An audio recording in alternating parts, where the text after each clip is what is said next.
everybody. Hello. Hey, everyone. Welcome to another round of Canje Plays. I'm here with Mark.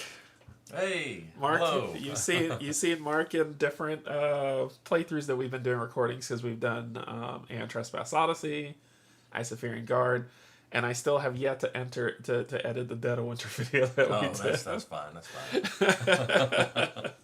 So we are here to give Lands of Evershade a shot.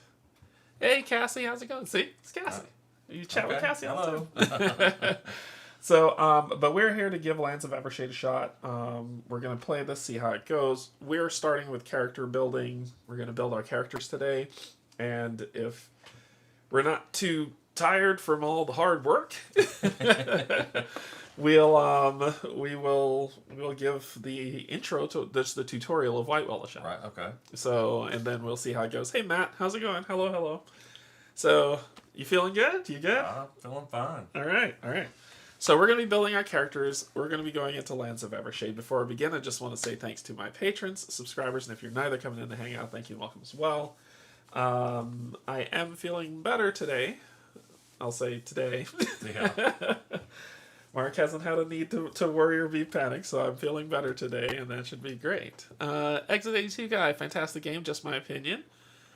No worries, we're going to give it a shot and see if that's true. So far, I got to play the prototype when Barrett was kind enough to get the okay from Awakened Realms and send me his preview copy. Mm-hmm.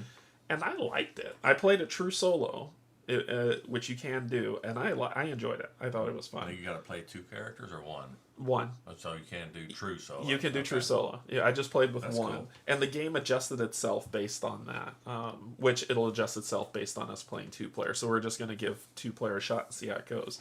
So like I said, we're going to do character building. We're going to build it up. But let's take a look. I wanted to quickly just kind of do something a little different. Take a look at BGG and see how...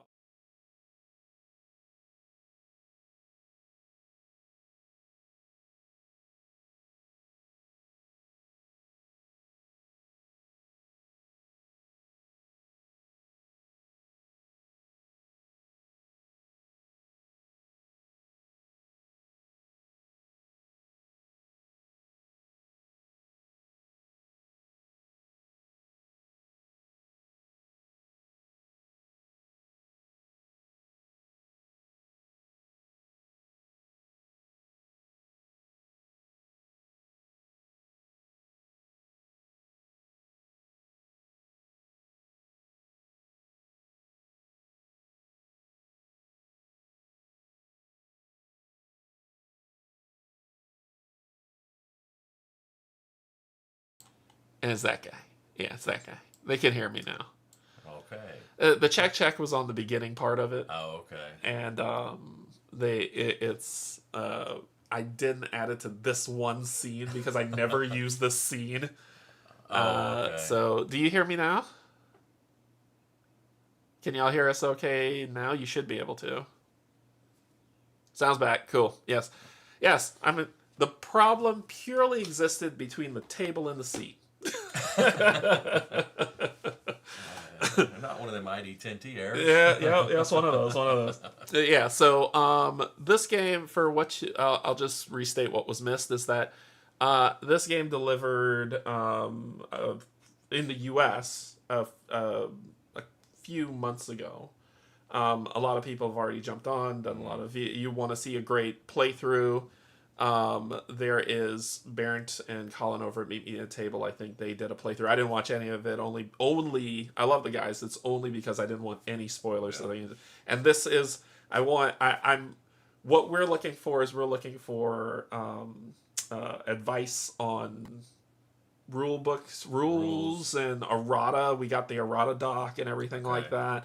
But no spoilers on story. No spoilers. Like I've purposefully done the na, so I didn't hear anything as it was going, and that's kind of how we want to run through this. If we make mistakes, you could give us the E. Yeah.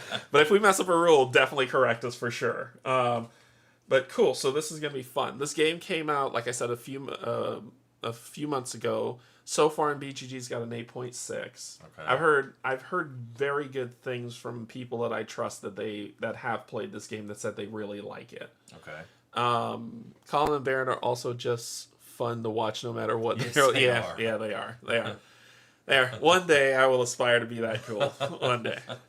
But 8.6 on Board Game Geek. It says 1 to 5 player, and it does come with 5 game boards for you to play with. The box of what comes with Awaken Realm stuff, it's like it always has these containers for a way to organize if you don't sleeve your cards. Like that seems to be the common practice on Awaken Realms games is that you can organize the game with what they give you, but only if you don't sleeve your cards. If you sleeve your cards, all bets are off. It's hit or miss. All bets are off. So best played with 2-player. Okay. So we're playing with the best mode that they got from the rules that came off from that, right? If we look over, it says at 2 players like a 75% saying, "Yep, that's great." So they don't recommend 5-player, and I think it's because the downtime. It could be because every turn goes, it's sequential. Okay. So if you're playing 5-player, somebody's going to be bored for a while. Waiting for 4 of the turns. Which would suck. But 2-player seems to hit the sweet spot. Recommend it solo. I know you can play this game true solo. Okay. So it's a different experience. So 2-player is going to be good. 90 to 270 minutes. A short game. Yeah. On Twilight Imperium scale. Short. It's a short game. So the community says age 14. Well, the community says 10 plus in terms of age for playing it, but they always default to 14 because that I think is like the cap rule for all these other rules that happen if you go below 14. The complexity of the game is about a 3.21 out of 5. So medium, schmedium. So it's about a medium-based game in terms of complexity, but we'll definitely see how that plays out. And then we get into the full draw of the game. Now, I do have, like I said, the player's handbook up here. So whenever we need to switch to something to show you, instead of zooming in on the table, I could just go to this. Well, I'll just switch them over here for this to see, so they can see along with what we're doing, which is probably going to be where we set to start. So I've opened the book on the table, which you're not seeing right now, but I'm exactly on this specific page. Mm-hmm. And this is kind of chapter 1, how we're going to go through the story. We're just going to get into our character build and see the way things go.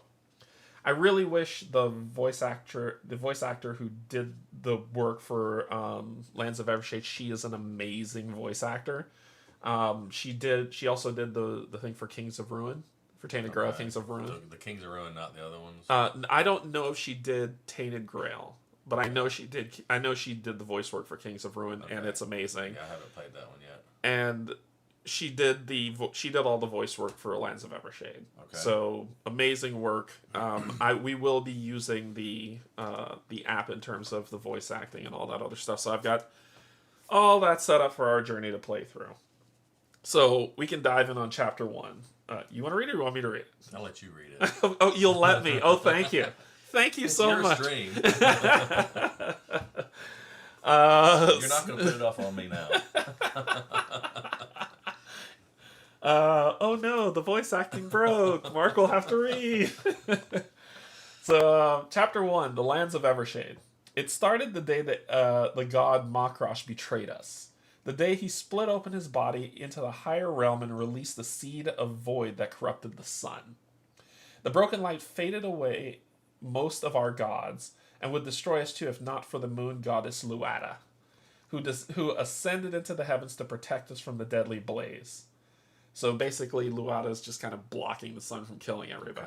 Okay. Under Luata's stone shield, we thrive. Those who live near its edge still see the crumbling remnants of the higher realm, spreading on all sides of the broken sun. Its pieces and ashes continue to fall through though rarer and rarer still. All right, am I still good? There we go. Most come down outside Evershade. In the Fade Lands, a featureless expanse bleached white by the sun. Luada shields us from the light and the rest of the debris. Some know she won't last forever. The very word Evershade is a lie, meant to comfort simple people. One day, the broken sun will eat through the body of the goddess. One day, the light will come and wipe us all away. Some still look for a solution that can heal the sun or help Luada in her grim duty, but most have simply accepted their fate or become consumed by more immediate problems. For something else came about after the destruction of the higher realm. Something that landed in the mortal world together with its ruins. Divinum. A power to reshape reality, once belonging to the gods, found its way to us and bonded with random living beings. A person wielding Divinum can practice many forms of magic, and when they die, their Divinum leaves and attaches itself to the closest mortals, even ones who are already blessed. Hoarding Divinum requires morally dubious or illegal deeds, and yet many could not refuse the allure of more power. They say today only... Oop, I need to scroll back. Yep, there we go. Sorry, this is new to me. They say today only 8 living beings hold more Divinum than all the uncounted millions of souls who inhabit Evershade. Discontent is brewing, alliances form and break apart, and wars break out. And then there are other problems. New white spots appear where the protection of Luada fails. The secret society of levelers plots to bring down all the Divinum hoarding kings and mages and distribute their power. Clashes erupt at the Sunwreck Expanse just beyond Luada's shield, where nations and guilds fight for the most precious metal, brilliance, used to make near undefeatable suits of battle armor. A dangerous prophet, Father Jorah, prepares to launch an arc beyond the bounds of the world to the decaying corpse of the higher realm.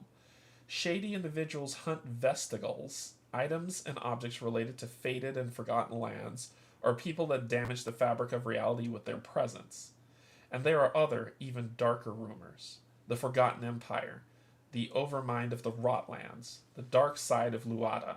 All of these are expansions that are coming in Wave 2. What? Caught up to the... There you go. all expansions. Yeah. These are all expansions that will be coming in Wave 2. The Origin of the Void Seed. Some even say Makrosh's cultists still exist, determined to finish what their god has started, until the last living being dissolves into oblivion. No more than ever, Evershade needs heroes. Maybe there's a place for you among them. Maybe. So we're getting into character creation mode. And they obviously didn't optimize their PDF, so it's sluggish. Alright, so we're getting into character creation mode. So important information. Character creation offers many choices and paths. It may take up to an hour for each player. Making your character creation choices beforehand will speed up the process. Even without access to the game box, you can ponder and write down your preferred race, profession, origin, path, and companions. Then simply restart once you have all components at hand. So, what we are going to do today is we're going to create our characters. So it says, to make a fresh character, take 1 empty character board and 1 pouch, which is these things. Okay. Fill the spaces on the experience track with 12 advancement tokens, with the exception of 3 gray bottom slots 0, 1, 2, and 3. So let's switch to the table, which I know has sound. And that's going to be these. We are using the acrylics that are here for us to do. So basically, you're going to fill from 14 all the way to 4. Okay. With these. And they go, like, pointing up. Yeah. And basically what it means is that when we do an experience gain, we just take them from here. Mm-hmm. And we put them wherever we're going to slot them in these slots that are, like, here. That's pretty smart. Yeah. It's almost like someone thought about this. Yeah, that's what I was thinking. But yeah, the acrylic tokens are definitely something that I'm loving. I love that it came with them and you didn't have to buy them third party, you know? Oh, they were were they an option or were they were an option for you to upgrade. Okay. They weren't standard. No, standard has these ones that are here. It's not like you have a 3D printer or anything. Who could do that? Who has time for that? All right, so we've done that. Then it says place a marker on the lowest slot of experience for 0, which we did. It's this lovely blue marker that we have here that came with the acrylic sets as well. So those go on there. All right. Use the indicated teal experience marker instead of the universal red. All right. If you want to build your own character from scratch, go to Chapter 3, Races of Evershade. The entire process may take up to an hour. Buckle up, folks. This is going to get wild. We have ways to rejoin an adventure if we want to, or adding some. If someone dies, because we can die in this game. If someone dies, we have a way to bring in another character, create another character, or bring them back. We have ways to do that. So let's hop ourselves to Chapter 3 and do some race building. We're building the races. Let's do. Actually, let's stay on the table and just pull that up. How about that? I think it's. Of course it's not set because live streaming's fun. It's only been a couple weeks. Come on. I am rusty. Hey, look at that. Alright. Alright, so let's we just need to adjust and adjust. Lots of adjusting. Okay. So we need to take care of, the next step is to choose which of the varied Evershade races your character comes from. Your choice of race will not only determine your starting attributes and actions, but it will also impact the way others in the game would react to your presence. There are people who are thinking themselves a little bit highborn. There are people who are thinking themselves, when others see them, it's a little bit of a, judgment. The peasants. The peasants. Peasant. So you get to choose your race. You can either choose a race from what's there, or you can roll a die to see what you want. And the races are the Alf, the Blanc, the Bolgrim, the Dwerg, the Failing, Human, Schwing, and Algrim. And there is a new race which came with the Kickstarter, which is Rotling. Well, I know what a human is. That's crazy talk. And Alf is... So Alf is an elf. Elf, okay. Right. Okay, not like Alf. Not like alien life form. The Bolgrim are Tauren. You didn't play World of Warcraft. They are bull-like. Okay, I did play World of Warcraft. Okay, they're Taurens. Dwerg are dwarves. Yeah, okay. Failings are, I think they're pixie types. So like the Fae. Yeah, the Fae. Okay. Humans, jerks. Yeah. Hey. The Rotlings are rats, which are ones that you can pick. The Schweg and the Algrim. And the Blanc. The Blanc are. Oh, the Shrig are the rat people. Okay. So those are the Rotling types. The other one is the Algrim. Let's see. The Algrim look to be half demon. They almost look like Drow. And not Drow. Like orcish. Not Drow. God, Tiefling. They're Tieflings. Tieflings have tails though. They look like they have the with horns. the horns. They just don't have the tails. Okay. So they look like Tieflings. And the Blanc are.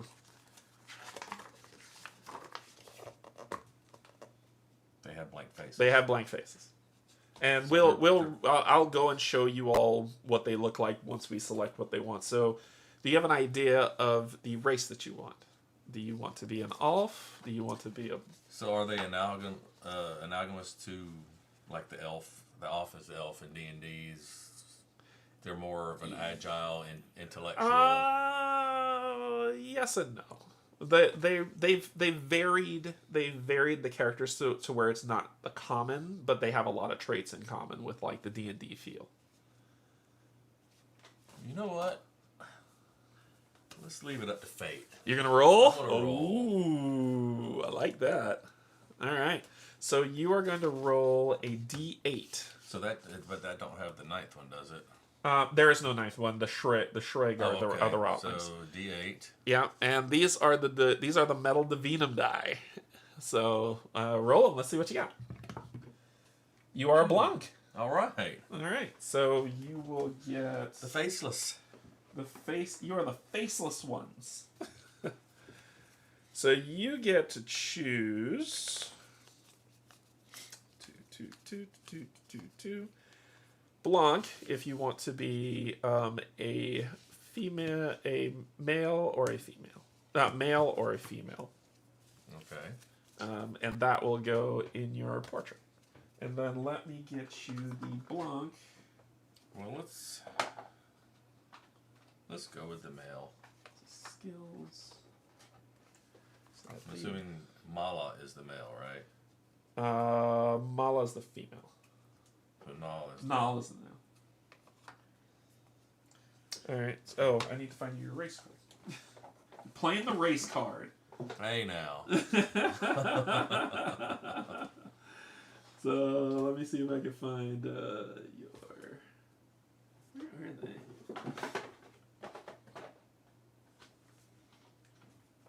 Ah, here they go.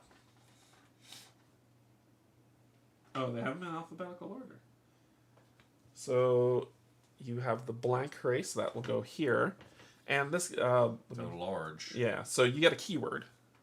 That mean I'm a large race? That means you're a large race, and we'll read about your race in a second. But you basically, this game is also a game of keywords.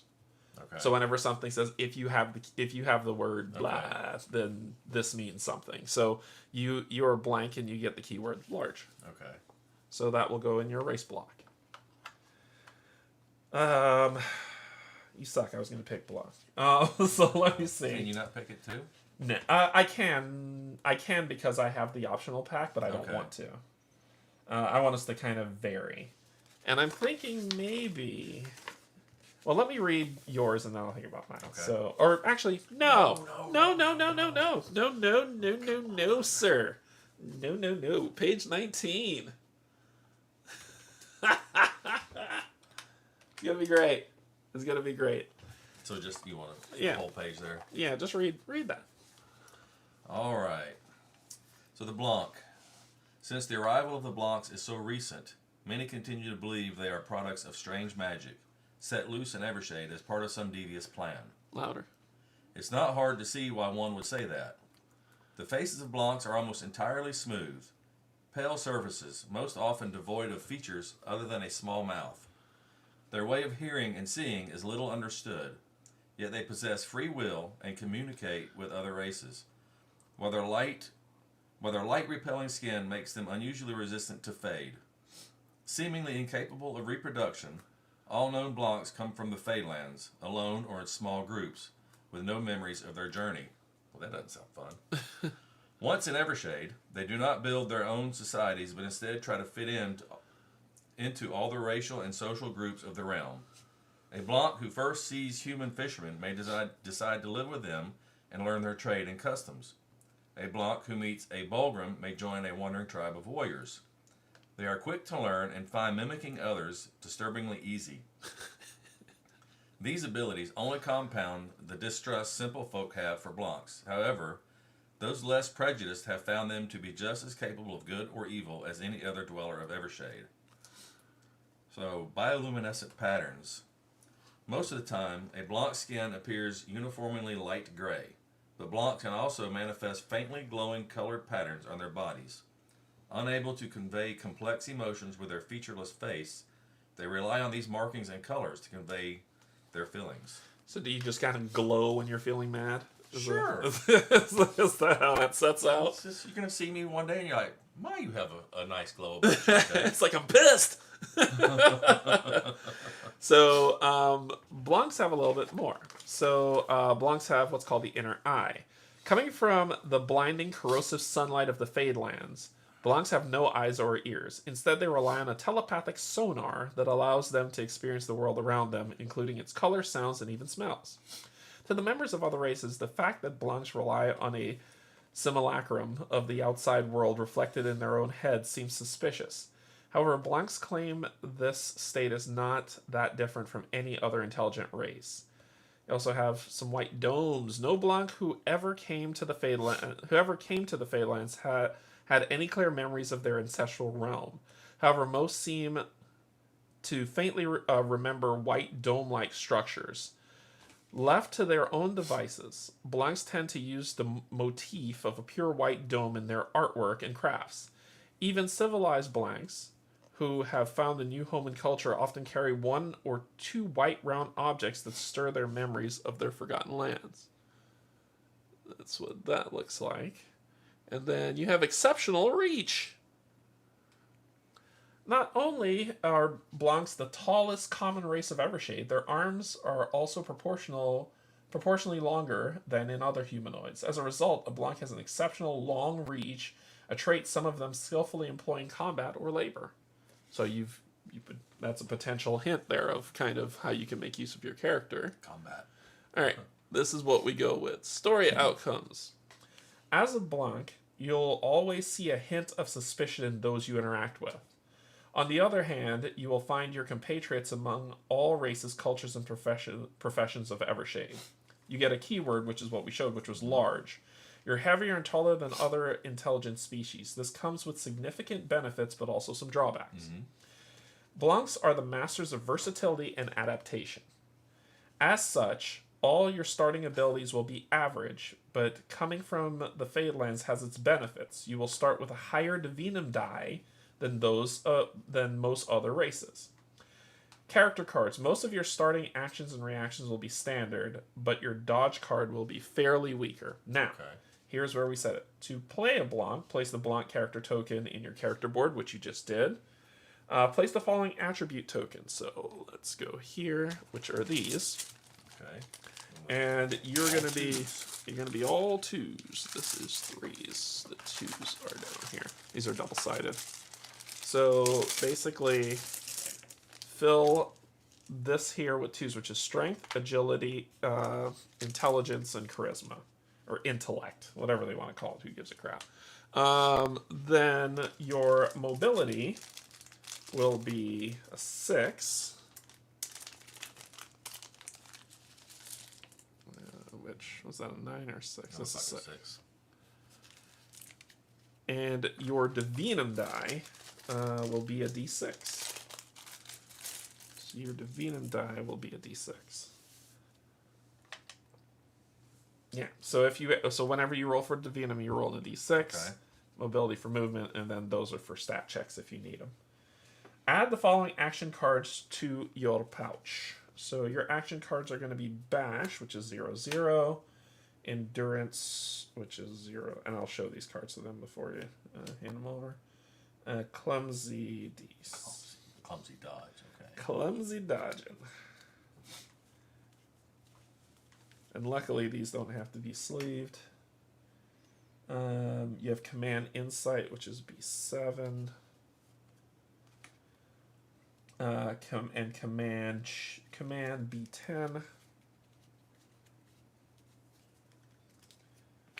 And Shoot B15. Alright, I'll show these to the audience and then hand them over as we go.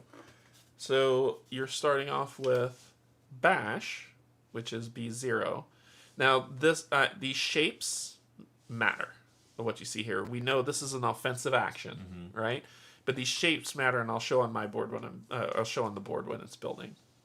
So it requires a melee weapon for you to do this attack. You will roll for strength, so you'll do a strength check. If you get one success, you will deal 1 damage to an enemy, and this is where you can hit. So one target in R1, so space 1 orthogonally. So adjacent is orthogonal. Yeah, diagonal. pretty much. There is, once you use these, I believe, I'll have to remember the rules. It's been a while, but once you exhaust this, as you can see, this is blank. But then at the start of your next turn, it kind of goes back over. Okay. Right. So that goes into the necessary slot. Your next one is Endurance. Notice the shape has changed around the Endurance one. This is a defensive reaction. So offensive action, defensive reaction. Reactions, remember, somebody comes at you, you're reacting to it, Right. so you're putting up a defense. You're going to roll for a strength check. For every success, prevent that much damage. Or, can you look at flip the book in the index and say what that symbol is? What's it look like? Swirly, vortexy thing. Terror. So you will prevent either damage or 1 terror. That much damage, or the amount of successes of damage, or 1 terror. Okay. And this is for yourself, so that is kind of your endurance set that's there. Your next one is clumsy dodge. So this is another defensive reaction, notice the shape. And it says roll for agility. Roll for agility -1 die. This is an attack against you, so self. -1 die for if you have armor. Okay. If you get 2 successes, you prevent 3 damage. So I'm better off without armor for that. Maybe. For this. For now, because remember, you'll get new skills. So for right now, that might not be a thing. You have a support reaction, right? Combat insights. So during a roll, support with 1 die. And basically a party member in any range. So you can support someone else. You say, I'm going to use this ability, and you can stop. You can give me an extra die to roll. That's what that means. All right. Yeah, these should all be blank on the other side. The next one is command. Notice the shape has shifted again. Mm-hmm. So this is a support action. Character in range 4. So any character in range 4. Roll for charisma. You need to beat an 8. Yeah. These are the ones, and this is interesting to see, because I didn't mention this before. If you notice that this is roll strength, and you see that symbol, I think, if you look in the index, but I think that means number of players. Is the thing you have to beat, I think. Or the enemy. Enemy difficulty level. So roll for strength on the enemy difficulty level. Thank you. On this one, roll for charisma, and you got to beat an 8. Okay. +1 die if you have leadership. Okay. So then it says if you get 2 successes, place a white activation token from supply on a character that has not been activated this round, and your activation, then activate that character. Okay. It is the value of an enemy card. Okay, yeah, thank you. We're slowly moving. So then you have shoot, which is 1 in range 2. And if you notice, it kind of branches itself out, so diagonals do seem to work here as well for the specific offensive action. For range. Roll for agility against the enemy's stat. 1 success, deal 1 damage. Okay. So that is your build for what you get. Place a marker in slot 6 of the HP track. So you're going to grab these. So what are these symbols on the top left? We'll get to that. Okay. So you'll take a red marker and you're going to put that on slot 6. Then you are going to backfill. I don't know why they didn't give these as those as acrylic tokens. I thought they would, but they didn't, which is sad. But you're going to backfill behind that. So that's basically, as you get more health, you'll lift those out, right? Okay. And that's what's going to go on there. So basically you have 6, your starting health is, place a marker on slot 2, then fill all higher slots with 5 limit tokens. Yes. So basically that's your health. Okay. Right? Proceed to the next chapter, your early years on 47. All right. So we're going to the early years of your life, and let's get to that on the app here. We're going to go to 47. The early years. Each Evershade character has an origin. Oop, why are you being weird? Oh, God. Optimize your PDFs. Each Evershade character has an origin, a place they spent most of their younger days in, or a circumstance that helped them become who they are. Choosing an origin not only impacts your available story choices, it also determines some of your starting equipment and array of additional keywords that you're going to get. So choose your origin. Choose from the following or roll two 2d10s together. One of the tens is the hundreds and and one is the tens. Then check the result below. Your origin must be different from the origins of other characters. Discuss with other players to create. So are you still in roll mode? I don't know.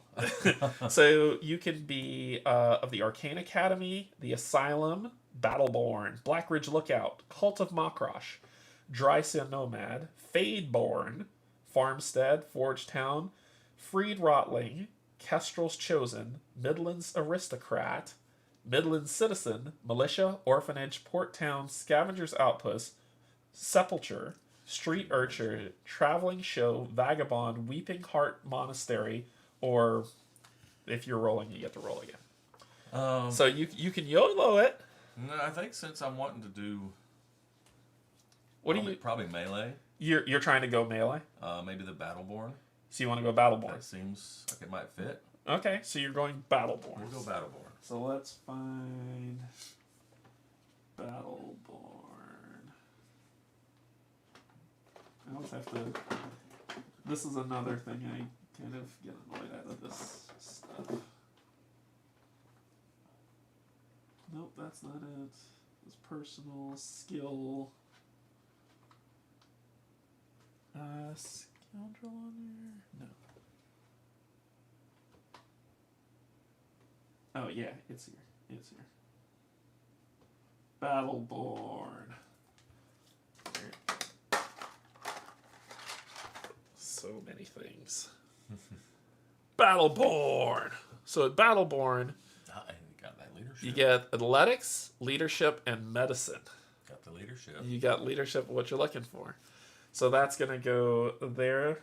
This will be your origin. So we'll go to Battleborn, which will be here, and we got some stuff to talk about. So let's scroll down to Battleborn. Come on, you can do it. You can do it, gang. You can do it. I promise. It's going to be okay. Just a little bit more. Thank you. Born in the middle of war, the sight of blood and sounds of combat are among the first things you remember. As soon as you could carry a weapon, you started working as a bodyguard.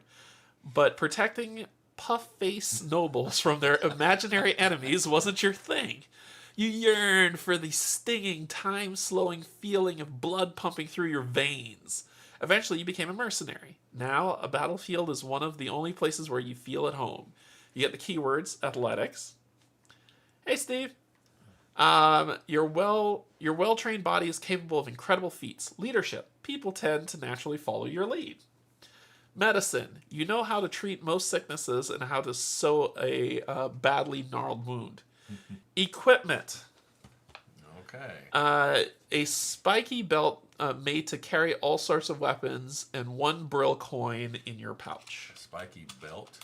So you will get the Highlands belt item. It is a you'll notice it'll be a thicker, yeah, it's a thicker armored item, so it'll be on this side. Okay. So this is Brill, which is, once again, we're using the coins. So he gets one coin which has Luada on it, since she is our savior. And that'll go one Brill into your pouch, and you're looking for the Highlands belt. It's a circle one. Let me see this for a second. I might have sent you on a wild goose chase. You might have. Because there's none of those. So it's... I think it might be one of these. Let me see. Circle to... On the back of them, there's the symbol, so that's why I'm looking for the symbol of the starter thing.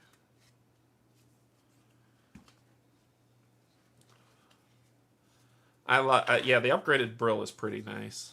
It's called the Highland. You sure it's not the gray ones? Because you're looking at the brown, ain't you? Yeah. It should be... So these are triangles. On the back, like I said, on the back of these ones... It's So the Highland, oh, that's an armor piece. Yep. Chest piece. Yep. That's what I'm looking for. So it's one of these, this size. The back. Let me see the back. Yeah, but looking where it goes, it's that size of a token. Yeah, I'm looking for circles. Circles will tell me I'm close. So it's not one of those. It's not in there. So where would it be? It has to be in one of those. Yeah, it has to be in one of those. Or it doesn't, because I'm stupid. Yeah, because all these are the... Here they are. Found them. Boom. So, the Highlands belt. yeah, found it. I might be watching and driving at the same time. No, Stevie, no. Alright, so this is the Highlands belt. So when you do a melee attack, you do +1 damage. Right. You get the keyword brilliance. Okay. And the reason why I said is because if you look here, it gives you like the symbology of what you have, so it can help you find an item. That's all that is? Yeah, that helps you find the item type in the item. Yeah, and if it's flipped over, you have a passive during melee. Well, the passive is during melee attacks, add 1 damage, which this kind of tells you to do right here. okay. All right, so that's going to go in your armor slot. Add 1 brill to your pouch, which I put down there already. Proceed to the next chapter, which is Professions and Paths on 61. That's right, we're building you out fully here. So we're going to go to 61. Oh. This is a lot of fun. I actually really like this. I like this a lot. Eventually, you learned your own dangerous trade. Its choice will greatly impact the game, giving you access to 3 different advancement trees, adding your starting actions and reactions, as well as giving you some basic tools to do your job. So, choose your profession. You can either roll a d12 or pick. Number 1. You're going barbarian? Okay. Well, I was looking at 5, and I thought that was executioner, but it's executor, which... Executor. Executor. Yeah. I was like, executioner, there we go. Yeah, we'll go barbarian. There's only one way to go. Is this the one with scoundrel? Yeah, this is the one with scoundrel. Let's find your barbarian. A barbarian? No. I'm not, not musical in any way. A barbarian. So barbarian. Athletics, close combat, and marksmanship. Okay, so that's 2 athletics. Right. Now, will the number of keywords matter, or just having it twice doesn't really matter, or do you know? I don't know yet. Okay. We're learning as we go. Look at that Bulgrim. Yeah. I cannot paint that. I tried. I've lost the skill. Yeah, I think I rather like the surprise of finding out before checking them out. Yeah, I like it too. You said you can check them out before you choose, but... Yeah. This is we're just YOLOing this, man. It's going to be great. It's going to be fun either way. And we will adapt the way that we need to. Yes, we will. The time you had to spend outside of civilized realms honed your fighting skills and taught you to rely on your natural strength, endurance, and sharpness senses instead of expansive equipment. Your manners are not fit for the tables of nobility. Your simple, brutal solution may shock your allies, but they can also intimidate your enemies. Yes, if you get +1 die with athletics, if you have that keyword twice, you get 2 die. Okay, nice. Cool. Awesome. That's awesome. Thank you. So keywords, athletics. Your well-trained body is capable of incredible feats, advancement trees. As a barbarian, you will be able to pick advancements from your own tree as well as the close combat and marksmanship trees. Nice. Shards of the past. Is that another thing? Did I miss that? No, it's not. It's just something for barbarian.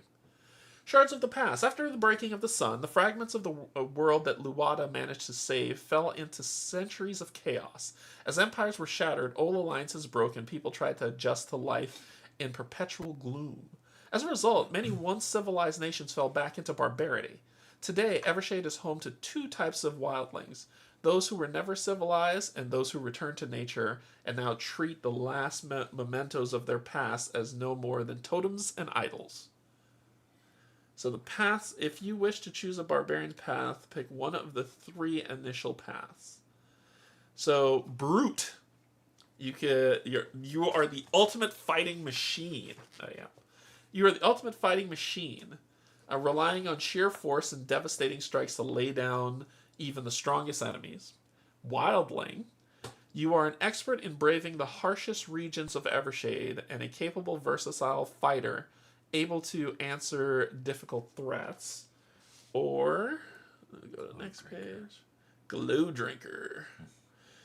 Glow juice from some Evershade plants has potent euphoric and hallucinogenic properties. Some barbarians use it to enter a combat trance that makes them feel neither fear nor pain. Oh, that's tough. What do you want to be, Brute, Wilding, or a Glow Drinker? You know what? Let me see. Yep, that's it. Let's do the Glow Drinker. Yeah? I like the idea of a barbarian that Gets drunk? Drinks and gets drunk before he goes into battle. All right, attributes. Becoming a Glow Drinker will raise your charisma. So I need to get you a Glow Drinker. This is your. So it says. All right. So first, let's take this one at a time. Starting equipment: a basic melee and ranged weapon, a set of vials with various hallucinogenic glows. So to play the Glow Drinker, increase your charisma by 1. Okay. So your charisma will go to a 3. So your charisma will go to a 3. Place the barbarian profession token in your character board A-B side down. So it says in your what? In your profession. Oh, A-B side down. Yeah. So there's A-B side and then. So it says place the barbarian profession token. That's this one. In the board A-B side down. So there's A-B. So that would be down. Okay. Add the glow juice item and club staff sling item tokens to your pouch. There's a club. Yeah, is that the club? And then the glow juice, which I think is over here. I think I have them. And then there was a sling. It's the club or sling. Oh, okay. I see. So I need to find you the glow juice. And what is it? What symbol is it? A bottle potion. with a circle? Potion. Potion with a circle. Yeah, these are all the circle stuff here. Well, they all have circles in them. No, some of them have different shapes. Oh, they have different. Okay, I see what you're saying. So it might have a square or something. It might have a square, triangle. It's all different in the types. See if you have them in there. So the. It looks like a potion bottle, and it has a circle. Because I do have some potion bottles. With circles? Nope. Yeah. Not in this one. Circles are what we're looking for. And that's the magic. I think I have them over here too. I think you have the more advanced ones. Yep, I have them over here. Yeah, because I have them over here. Look at the difference in the colors. Yeah, I have them. Ever so slightly different. And they put the shapes for colorblind. So it appears that this box is more advanced than the starting. Yeah. Okay, so I probably won't. There it is. Got it. Okay. Some glow juice. So glow juice, +1 die, and you will gain 1. What's this? What's the symbol again? Terror? Threat? Terror. So you will gain 1 die, but you will also gain a terror. So it says during your roll 1 additional die and gain 1 terror. So that kind of tells you what it is. Yeah, don't separate these out. No, I'm not. But this one got mixed in. Oh, there. gotcha. It's a slightly different color than the Gotcha. rest. So there's your glow juice. So that goes in the potion slot. And your club will be +1 damage for melee, or the sling, which is ranged. Yeah, well, I don't do plan to do much ranged. Bad man don't do range. Add the manic laugh card to your pouch. Oh boy. That sounds fun. PP09. Uh-oh. I'm liking this so far. Are you? Yeah. You're going to be a psychopath? I might be. You might be like, I don't want you in my party no more. PPO9, I think that is this one. This is the thing about these cards. It's like, I think I probably need to 3D print something that separates these a little bit, because they're all just kind of mashed together. There may be something eventually out there. Yeah, someone somewhere. I saw those pouch will things, and I knew you'd want them. Yeah. PP. So this is Manic Laugh. Roll for charisma, beating an 8. You get +1 die if you have intimidation. If you get 2 successes, push all targets by the number of successes. A glue-drinking barbaric psychopath. Push all targets by the number of successes and place your effect tokens on each of them. Or one success. Push target minions by 1 and place your effect token on each of them. It says anyone who's kind of adjacent, which is what it shows. And the back side of that says, passive. During your activation, enemies with your effect tokens have their threat reduced, or their whatever number, reduced by half of your charisma rounded down. Ooh. So reduced by 1 at the moment. Start of your activation. Do not refresh this card unless you gain 1 terror. When you refresh this card, discard all of your effect tokens from the enemies. Okay. Ooh, so that's going to replace this one. All right. So then we proceed to the next chapter, which is Companions. Yeah, make sure I didn't skip anything. Yep. Proceed next chapter, Companions, on 111. I'll get a companion. Maybe. So let's go to 111. Boop, boop, boop. Companions. Oh, boy. I hate when people don't optimize their PDFs. I can't stand it. There we go. In Evershade, your characters can be assisted by up to 2 non-player characters or pets called companions. They provide you with their companion cards you can use during exploration and combat. Some also reside in your camp as a card that gives you access to their own stories and quests. Important. If you've only created 1 full character, you are required to pick at least 1 humanoid companion who will then become your partner. And it's just a companion card. So it'll be a humanoid.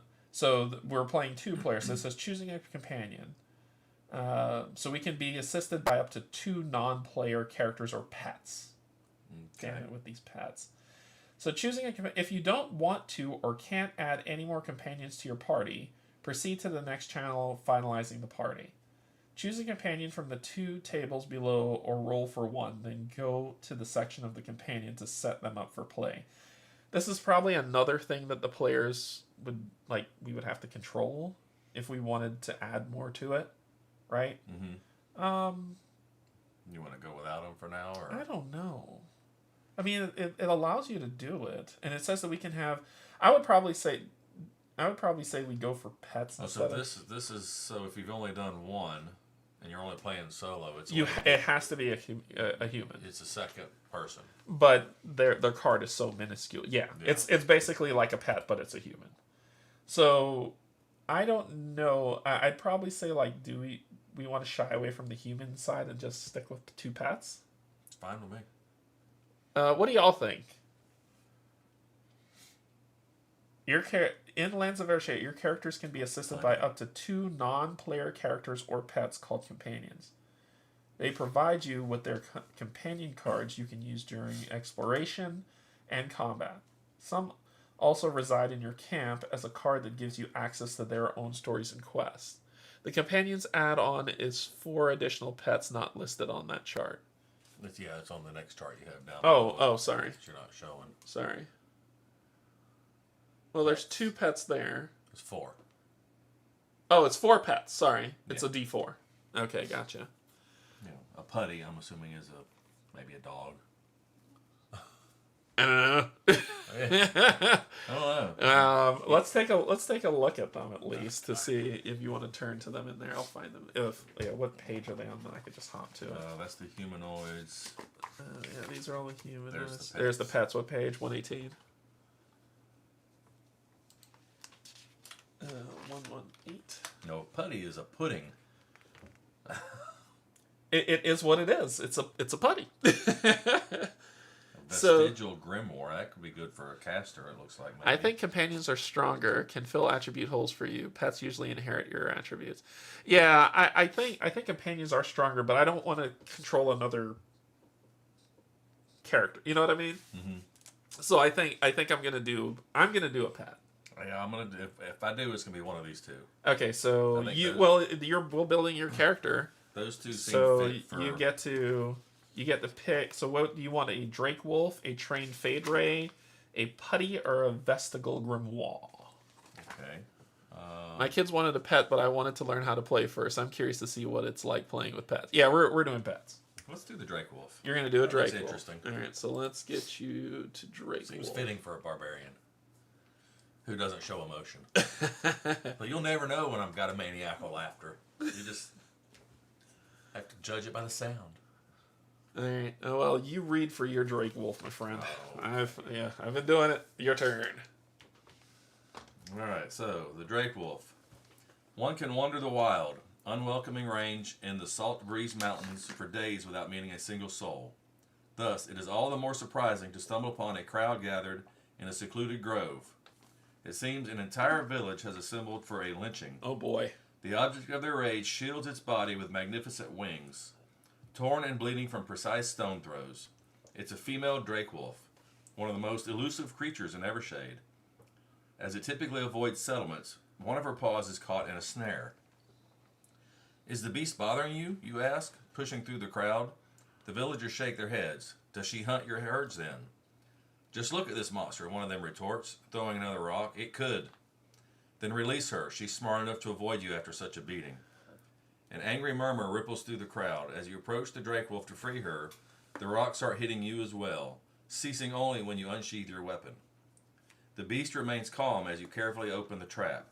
Yet the very moment her paw is free, another stone is hurled. The startled Drake Wolf bites your hand, but quickly withdraws and flees. The stones continue to rain down, now aimed at you, until one villager screams horribly, dragged between the rocks by the Drake Wolf. The crowd disperses in panic. Hours later, you notice the Drake Wolf again, licking her wounds close to your camp. As you look at your bitten hand, almost healed by now, you recall the rumors of the amazing healing properties of Drake Wolf saliva. The next day, the Drake Wolf follows you. Whenever you find yourself in need, she appears with her claws and beak ready to fight, then retreats back to her comfortable distance. It seems you have found yourself a companion. So it says to make Drake Wolf your companion, take your camp sheet and place the Drake Wolf camp card, C104, in one of the G slots. If all G slots are filled, you cannot pick any more companions. Okay. The G slot. Dude. I'm sorry. What are you, 6? Sorry. See, this is why you shouldn't do live with me. Put it in the... Make sure it hits that G slot, huh? All right. So, C104G, Drake Wolf, up to 1 charisma. So it says you can do a camp action to train it. Roll strength or charisma. Got to be a 10. Okay. Plus 2 dice if you have animal handling or leadership. I do have leadership. So on 2 successes, you gain the 1 strength boon. Then flip this card and place it on the other side. With 1 success, you just gain the boon. So basically, you're looking for 2 successes to flip this card to see if you train your Drake Wolf. All right, cool. And this will go. So it goes here. Yeah, which is there. And I think this is supposed to be the thing. Like it slots like that. Does that actually slot into that? Yeah. No. I don't know why it doesn't. It would have been great if it did. But that's so what we it's only have supposed the to. 2 G slots. Yeah. Okay. It would have been fantastic if they made it to just kind of... But they don't. It just kind of overlays on top of it. Yeah, like so. This game has sheet actions. We're all 12 years old. Gotcha. So there you go. All right, now it says find the companion card 044 Drake Wolf and give it to a chosen character. Companion card. Characters will be able to trade companion cards between themselves every time they re-equip. A companion card, you say? It's 044. A companion card, you say?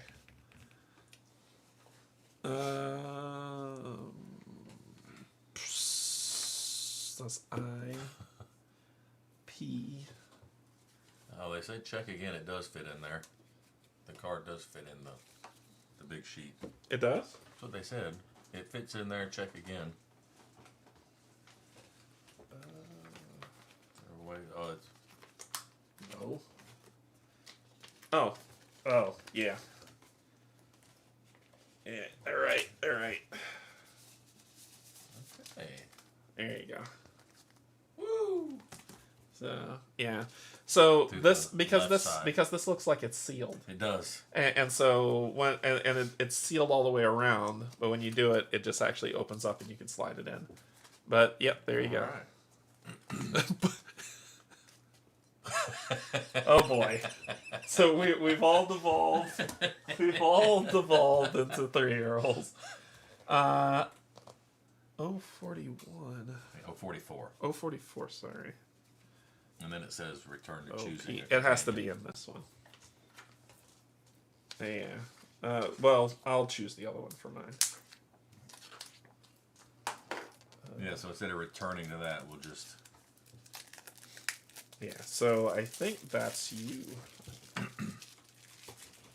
No, then it says, because I don't have the personal secret yet. So then it says, finalizing with party, page 123. So after... 044. I'm still at 044. Oh. All this double entendre. This is my kind of stream. See what you started. See what you started. You kept pushing, and this is what you get.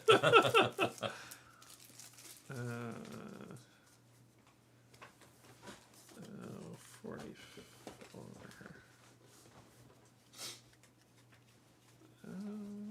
Nope, these are S's. I don't... Is there a slot for companion? Does anyone know what the companion cards look like? I think if I knew what they look like, I probably would be able to find them faster. 26. Companions. What do they look like? It's a regular card. Tiggle cards. And they're here. Now that I know what they look like, I know what to look for. Yeah, it looks like a bigger card. Yeah. Yep, found them. All right. 44. Oh, 44. All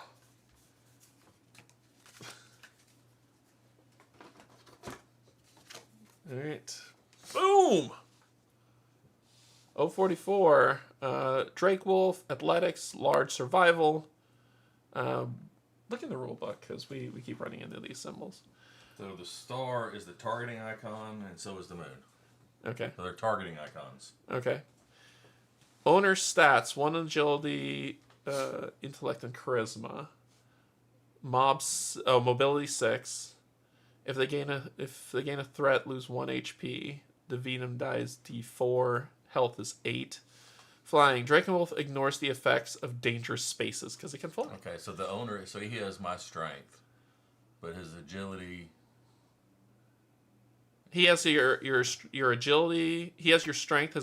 Your agility, intellect, and charisma. His agility, intellect, and charisma is 1. Move 6, and this is his ability. So claw strike, or her ability. Sorry, it's a female. Yeah. Attack, offensive action, and notice that this is just a base. Like you can gain an extra ability for this, right? So roll for strength. On 3 successes, deal that many of success damage, ignoring 2 shield. Nice. So piercing sounds like 1 success deals that much damage. Okay. So that is your Drake and Wolf. Yep. And then when you flip them, it looks like if you use them, it gets this. So then it becomes defensive, protective wings. So you can pick the side you want maybe to start. No, this is usually flipped after you use it as a defensive reaction. Okay. So there you go. So that is your pet. Finalizing the party 123. Finishing touches. Alright, so let's go to this. It's not about the party. If it says anything to move on, then I'll go from there.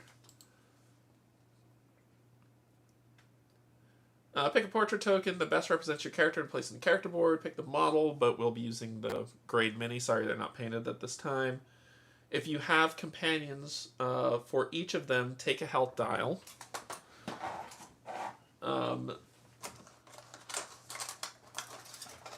Set its starting HP value of the companion and place it above their card. Take 8 effect tokens in the same color as your pouch and your ring and add them to your pouch. We'll do that in a bit. Also, look at what the effect tokens are. Make sure we have those. The effect tokens? Yeah. Oh, I see what they are. Yeah, I see what they are. I have them right here. So when we pick colors, I'll give you those.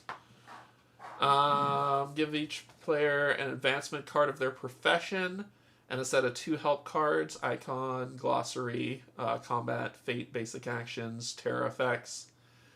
Yeah, so this is, and then we build our first adventure. So that is your character built. You don't have a personal secret just yet. Okay.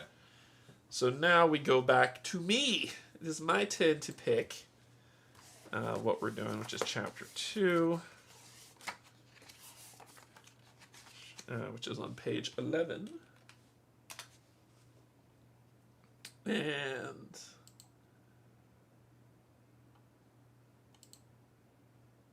yeah, let's see. Yeah, it's rejoining, adding. This is the stuff y'all get to miss whenever we record. Wait, I need to scroll. Okay, so I get +3 to athletics. Nice. So you're agile as a mofo. Yep. I'll go with. I don't want to pick humans. Humans are boring. And I want to be a rat. I might be a tiefling, an Algrim. Yeah, I might be an Algrim. What has everybody? If you're with us in the chat, like, and you've played, what races have you all used? I think I might go either Algrim or Failing. That's where my head is right now. Alf seems to be the thing that probably a lot of people will pick because, oh, it's an elf, they're slender and cute and all that other stuff. And I'm like, no, I want gritty. I want someone to hate me. So tell me, like, while I'm thinking, I'm between Failing and Algrim. So either a tiefling or a fae. And the tiefling might be fun, but you said that you're going to be sword and board. You're going to be bashing them together. The tiefling, based on the I'm still waiting for my copy of this game, so do a tiefling. All right, yeah. Canje is no rat. Maybe a pass. Yeah, I'll do the tiefling. I'll do the Algrim. Okay. All right, so Algrim's on page 43. Let's hop to 43. All right. They say that to be an Algrim, a child of an Alf and a Bolgrim, man, how'd that happen, means to be born twice and to be born halved.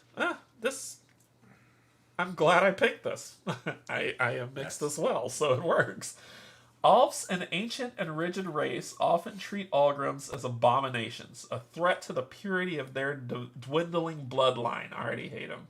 Unfortunately, quite a few Bolgrims share a similar sentiment. They suck too. Fortunately, it's not always easy to spot Bolgrim blood in an Alf, or vice versa. Their stocky, muscular bodies can sometimes be concealed beneath clothing or honed to either greater strength. Small horns may be hidden beneath abundant glowing hair, or the hair may be shorn to better display them. Most Algrims try to blend in with the lineage their appearance more closely resembles, shunning or concealing the features that do not accord with their visage.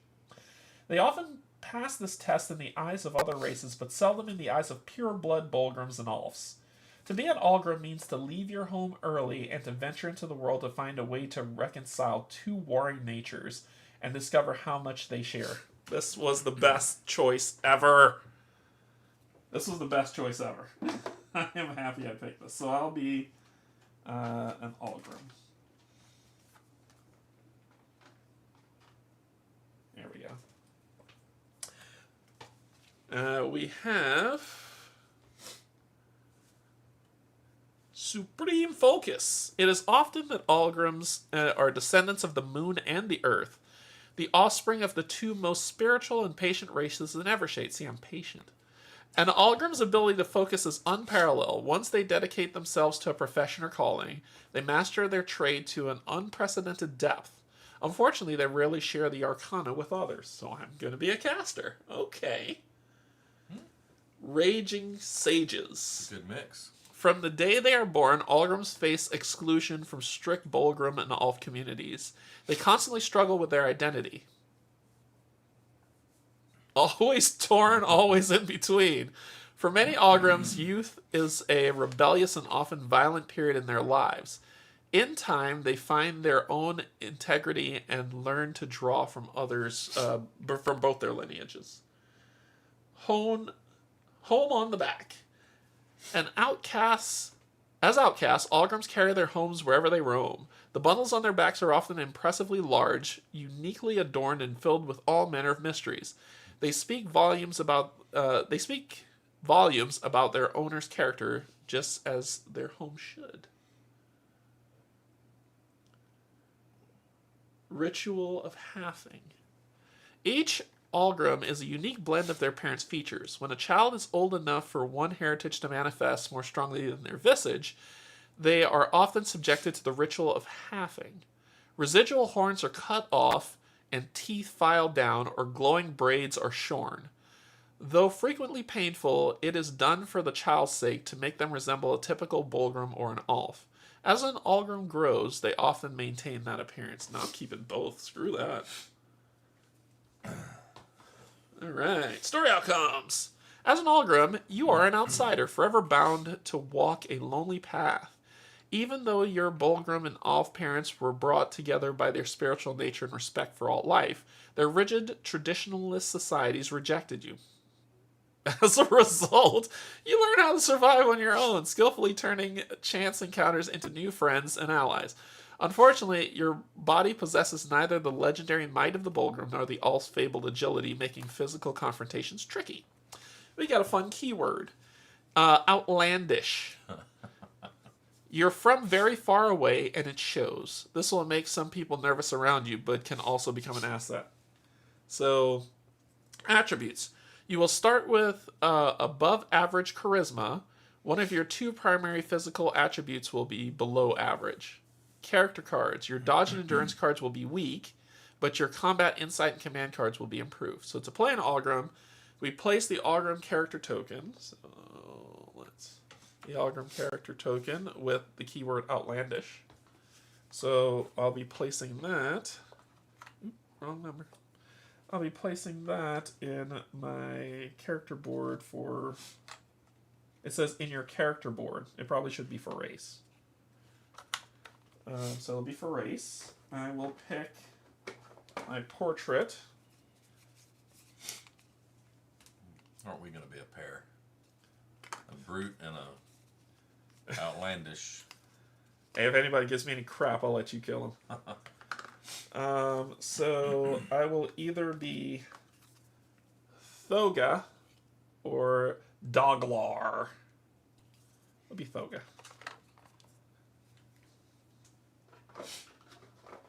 I'll be Thoga. Thoga likes punch. Place the following attribute tokens in attribute slots on the board.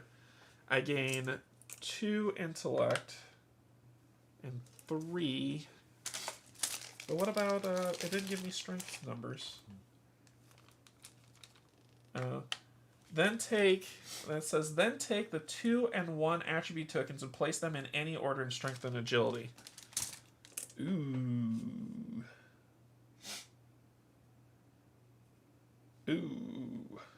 I'm not a fighter. I will believe that. And I'll put agility that way. So, if I'm going to be a caster, strength can't be my high stat. No. So it'll be charisma. I'll try to build these two up for sure. You're going to build the last two, and I'm going to try to build the first two. Yeah, set your mobility to 6. That's a 9. I know it. Oh, sure. 6. That's a 6. And your divinum to a D4. Somebody's got better divinum than me. Add the following action cards to your pouch. We're going to go with Bash. You have clumsy dodge also. I think they're all base. It's probably because we're just starting out. Yeah. So we're going to get Bash. Limited Endurance. I don't know if you had that one. No, I have Endurance. Limited Endurance. I have Clumsy Dodge. Crucial Combat Insight. Inspiring Command. Inspired. And Shoot. Ooh, if they have guns in here, I'm definitely So we taking both have Bash. We both have Shoot. My Endurance is better than yours, but your Combat Insight and Command is better than mine. Yeah. So for these, as you can see, Bash. Limited Endurance. So against attack. It's a defensive reaction against an attack. Roll, and I prevent 1 damage or that. Well, that looks the same as mine. This is probably the backside. Anytime pay... What's that symbol in the appendix? Fate. So pay 1 fate to refresh this card at any time. So I could get it back. Well, your limited endurance is the same as my endurance. Crucial Combat Insight during a roll support with 2 dice. Inspiring Command. Oh, no, it's different. And Shoot. My agility is okay, it's just strength rolls. Ugh, my strength rolls are horrid. I have to find a way to... So you're going to be more ranged. Yeah. So one of the things that I was talking about where I was going to show is if you look on here, you'll see these boards, you see these symbols. So you can only place things in here that matches the symbol. So if you look at this card, you see that symbol that's sliding down. You see that symbol matches what's there. So it can either go here or here or here. And it kind of lets you know offensive support, awesome support, defensive support. There's 4 others that you can have here, but those are locked until further notice for you to have. Based on experience, it looks like. Yeah. So, circle, defensive, offensive, defensive. There we go. Okay, place a marker on the 6. We'll need 4 more of these.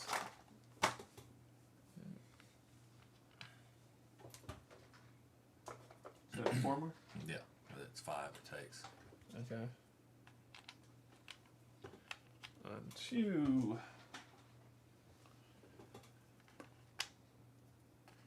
4, 5. There you go. So let's see how my early years went. So 47. Oops. Okay, 47. Let's see. So I'm of 2 races, shunned by both. Random. Yeah, I'll go. I'll go random, except for I don't want to be a cult of Mokrash. Oh, okay. You don't want to be a cultist? I don't want to be a cultist, so I'll roll 2d10.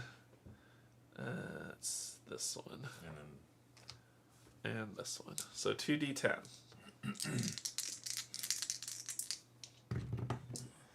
51. 51 sets me as a Midland citizen. Sure. That's what I rolled. I wouldn't have picked that for myself. Well, then pick something else. Nah. 51. Nah, I rolled it. Too late. All right. 51. I will deal with... No complaining. Yeah, no complaining. No complaining. There we go. Page 54.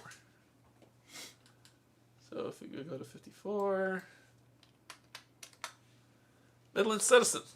Raised and grown in one of the largest remaining cities of Evershade.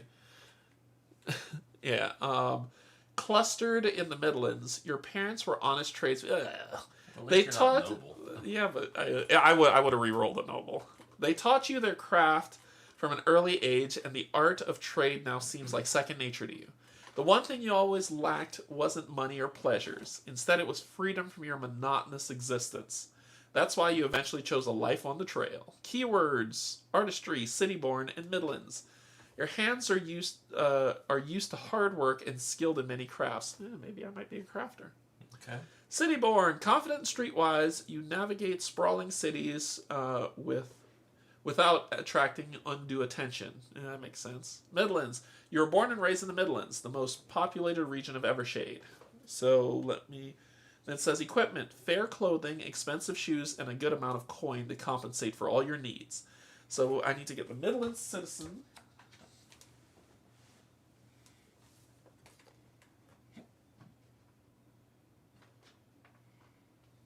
The fancy poulains.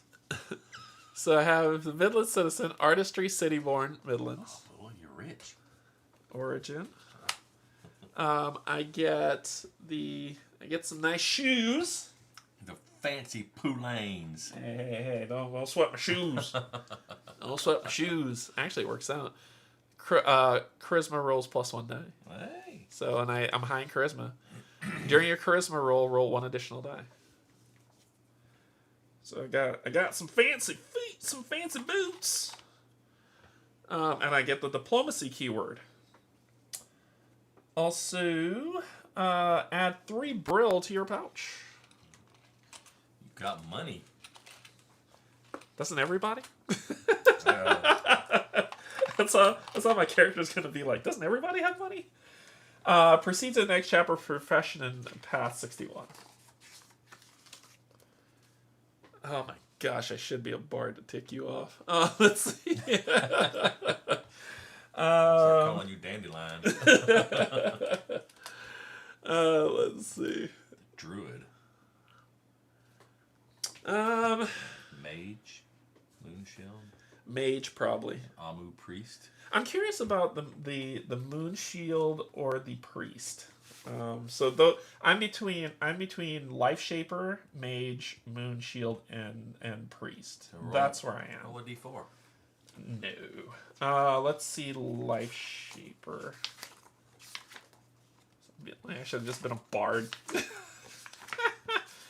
You're in a fight. All I can do is sing. I'm sorry, man. There's your life shaper. This is was it life shaper? Life shaper looks to be more fey. Mushrooms. Jeez. So what kind of druggie? And I'm your supplier. Nah, not life shaper. I think mage is kind of my bit. Yeah, I think mage is my bit. I'm thinking mage, but let me just look at moon shield real quick. Moon shield is a paladin. There you go. All we need is a paladin. But paladin would need strength. Probably. Yeah, you would think that. What about the priest? Priest. Preserving knowledge. Adjust a car. Ooh. Then you can get the book as a pet. Ooh. Just the car. I like. Omu Priest. I'm going Omu Priest, man. Alright. I'm going Omu Priest. Oh my gosh, this is gonna be nuts. Well, okay. You don't have to downgrade your boots. Why do I have another set? No, look at that. That's what shows what he wears. Did I hit the wrong thing? Oh, 105. 104. 105. I'm a Justicar. Oh, but you're picking the Justicar without even.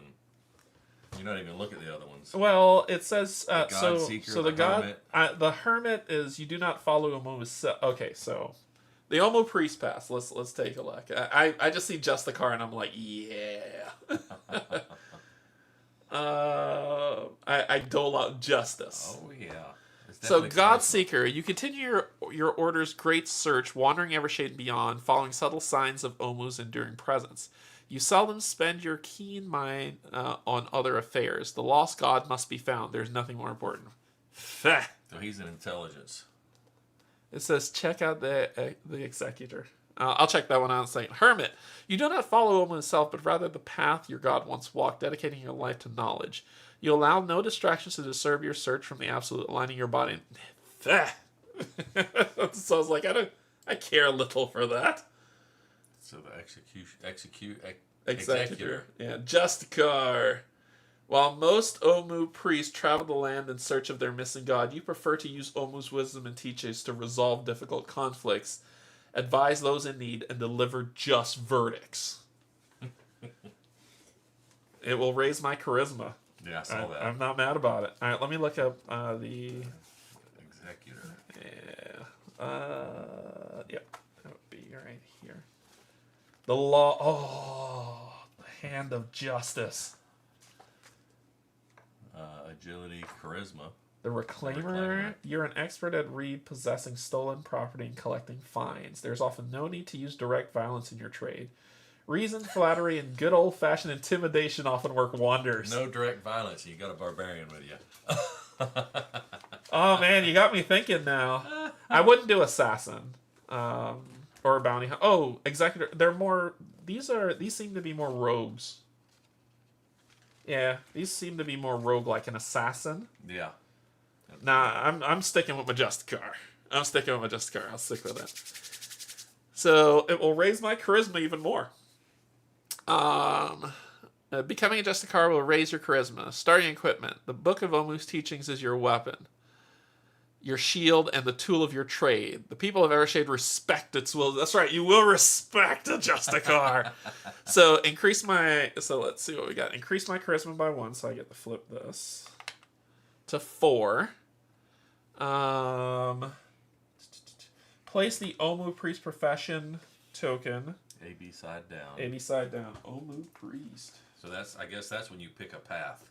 Then you flip it over, or it tells you what your paths are. Yeah. Omu Priest. AB side down. So I have lore, scholarship, and support magic. I'm okay with support magic. Okay, so add the Tome of Omu item and club staff sling item to your pouch. I go range. So now you get a potion with a circle. And I get, let me grab the Tome of Omu. These are boots. Actually, I guess the potions picture is just an accessory. That's probably all it means.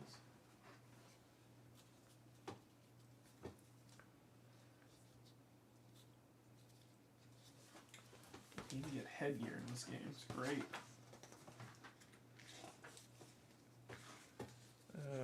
I put these in alphabetical order. Yes, I'm that guy. so I could. Ready to use items. Of course, I grabbed the one right before what I need.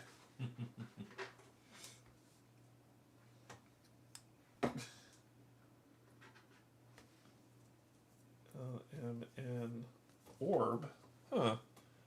Yeah, see, the Godseeker, you would have got the Penitent's Clogs. Tome of Omu. Oh, Tome of Omu. Here we go. Alright. Tome of Omu. Heal 2 HP for EN in R1. Heal 2 HP for each enemy in range 1. Oh, so any enemy that's They can use some dividers. So if I'm close to enemies, I can heal. So if you have 4 enemies around you, you can heal for what, 8? Yep. And slang. Add the summoned for trial PP27 card to your pouch. PP. Now you'll have to pick.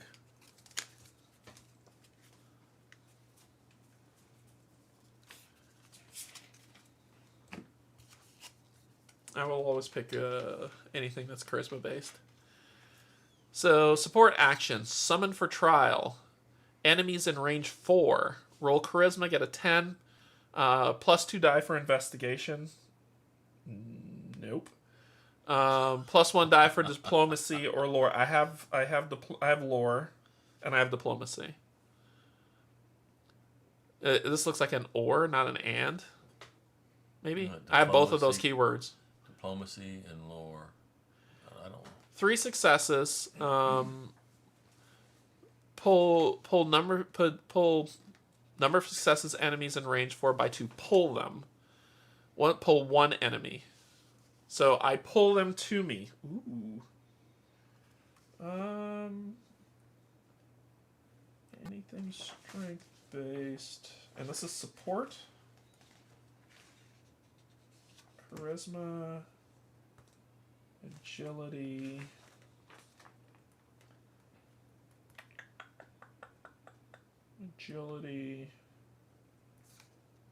I might duck this one. Shoot.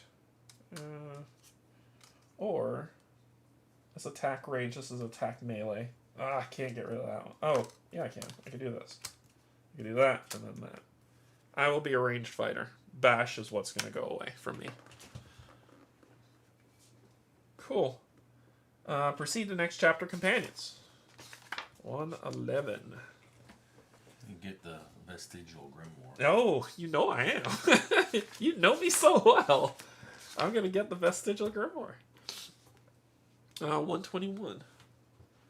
So, 121.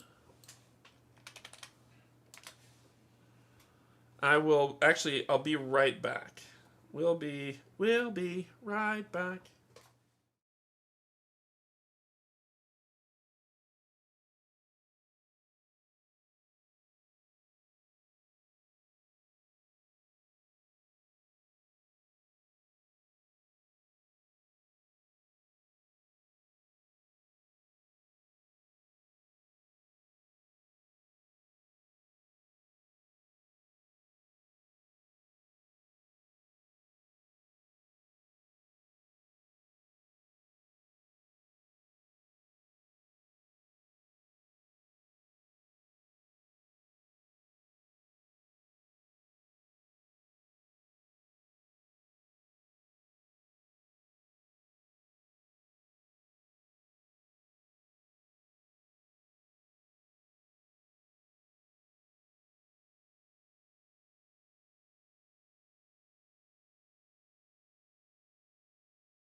All right. So we were left off on pets, and I'm grabbing a vestigial grimoire.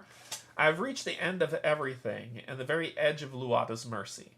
The way to the vestigial grimoire has become an unspeakable nightmare. The ruthless sun rays have turned the area into a maddening maze of bottomless pits and crevices. Half blinded, I covered every inch of my body, but with every step I took, I asked myself whether it was actually worth it. The sky above was hot white, and the ground beneath was almost non-existent. Still, there was the grimoire at the end of the way, an ancient treasury of lore left by a temperamental genius of magic. If I didn't reach it, somebody else would. Or nobody, which was even worse. I couldn't imagine what a disaster it would be if the book's secrets were lost to the world, eaten away by the broken sun. I plunged on, praying to distant Luata with every step. And there it was, a small chapel on a narrow peninsula surrounded by lethal whiteness. It was still intact. Was the power of the book enough to protect it? I quickened my pace and reached the building to hide in its shadow, although I knew that it was an illusory comfort. And there was the book, resting on a pedestal. And that's how I came into possession of this magnificent artifact, my dear adventurer. It can be yours for a small pouch filled to the brim with brill. The price is half just for you, the merchant says and winks, pointing at the ugly book with a gloved hand. The merchant's story is likely exaggerated and embellished, but she is so charismatic you decide to splurge for the book. To make Vestigial Grimoire your companion, take the camp sheet and place the Vestigial Grimoire camp card C110 in the G slot. Oh boy. Here we go. Oh boy. Children. Well, he drives a small truck. Some think it's just a car. All right, so we're doing it. It was what number? Sorry, C110. C was. Yeah, so you were asking about the attributes. Yeah. The rule book said you take a D12 for each attribute you have that matches the keyword. Yeah, which is what they were saying, right? The guy was saying before that it would be two. You were talking about and or. Oh. If you have both of it match, you take. You both. take both. Oh, sweet. All right, so we take this and we fill the other slot. So that is so it says here up to 1 charisma. Study it. Roll intelligence for 10 plus 2 dice for Arcana, which I will find Arcana. So you get on 2 successes, you gain one div boon and 1 terror. Then flip this card and place it on the other side. For this one, it is gain 1 success, you gain 1 divinum boon and 1 terror. So we need to do what we need to do to flip this card over to the other side. Yeah. So this is the other. There we go. Boom, both are filled. All right. All right, so that's what we have here. As you can see, they're at the camp. Okay. Find a companion card, which is this one. All right, so this one says, owner's intelligence, 1 to strength, 1 to agility, 1 to charisma, ability 8. On a terror, lose 0 hit points. Venom D4, health 6. Support action. Open the book. Roll for intellect 10 plus 1 die for any party member in range 1. If I gain 2 successes, deal 1 terror to party members in range 1.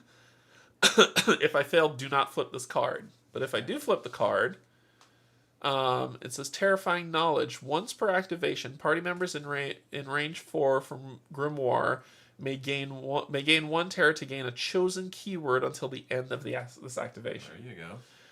Reflective cover. Roll intelligence 10. Roll 2 successes. Prevent that 2 damage. Deal 2 damage to 1 target in range 1 of self. So a single check mark is a success. Yes. A check mark with a number is how many you need. Roll outcome equal to 1 or more successes. Right. So this would be 2 successes. Yep. So that is my companion. I should have picked the putty. The putty would have been fun. But I'm going for mage, so let's build a mage, right? So it says then return to 111, which then takes us to finishing off on 123. All right, we picked our portrait. This is my dough. Thanks. Mm-hmm. All right, so it's just 6. Maybe 6 health. I can just track it with a D6 instead of that. But anyway. Mine's a D8. Take 8 effect tokens. So we're talking about the pouches that things are going to go in. So you get to pick a color. I like purple. Okay, pick what feels good. I like purple.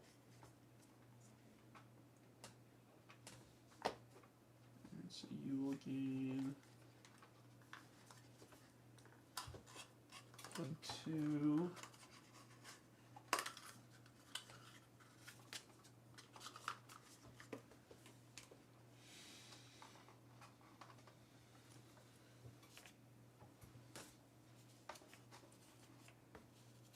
I believe these are the effect ones. 2, 3. It's a.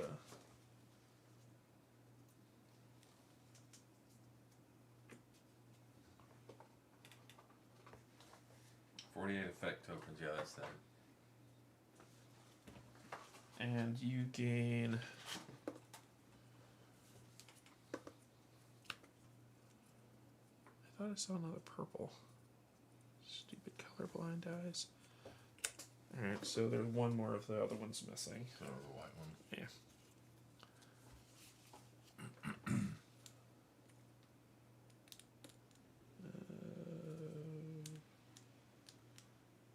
There it is. I'm going to go yellow.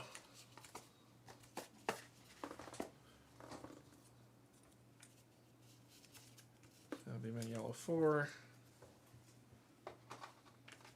And my other yellow 4 here. Okay, so it says take 8 effect tokens in the same color as your pouch and your ring. So your ring will be purple, and that'll be yellow. Add them to your pouch. I haven't that yet. These cards go in your pouch too, but Yeah, well, we each have an extra one we're not using. yeah, that'll go in. All these cards are supposed to go in your pouch. Give each player an advancement card for their profession and a set of 2 help card icons. Your profession's barbarian, right? Yes.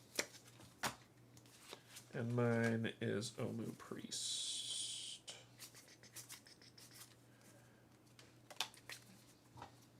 And Icon Glossary Combat.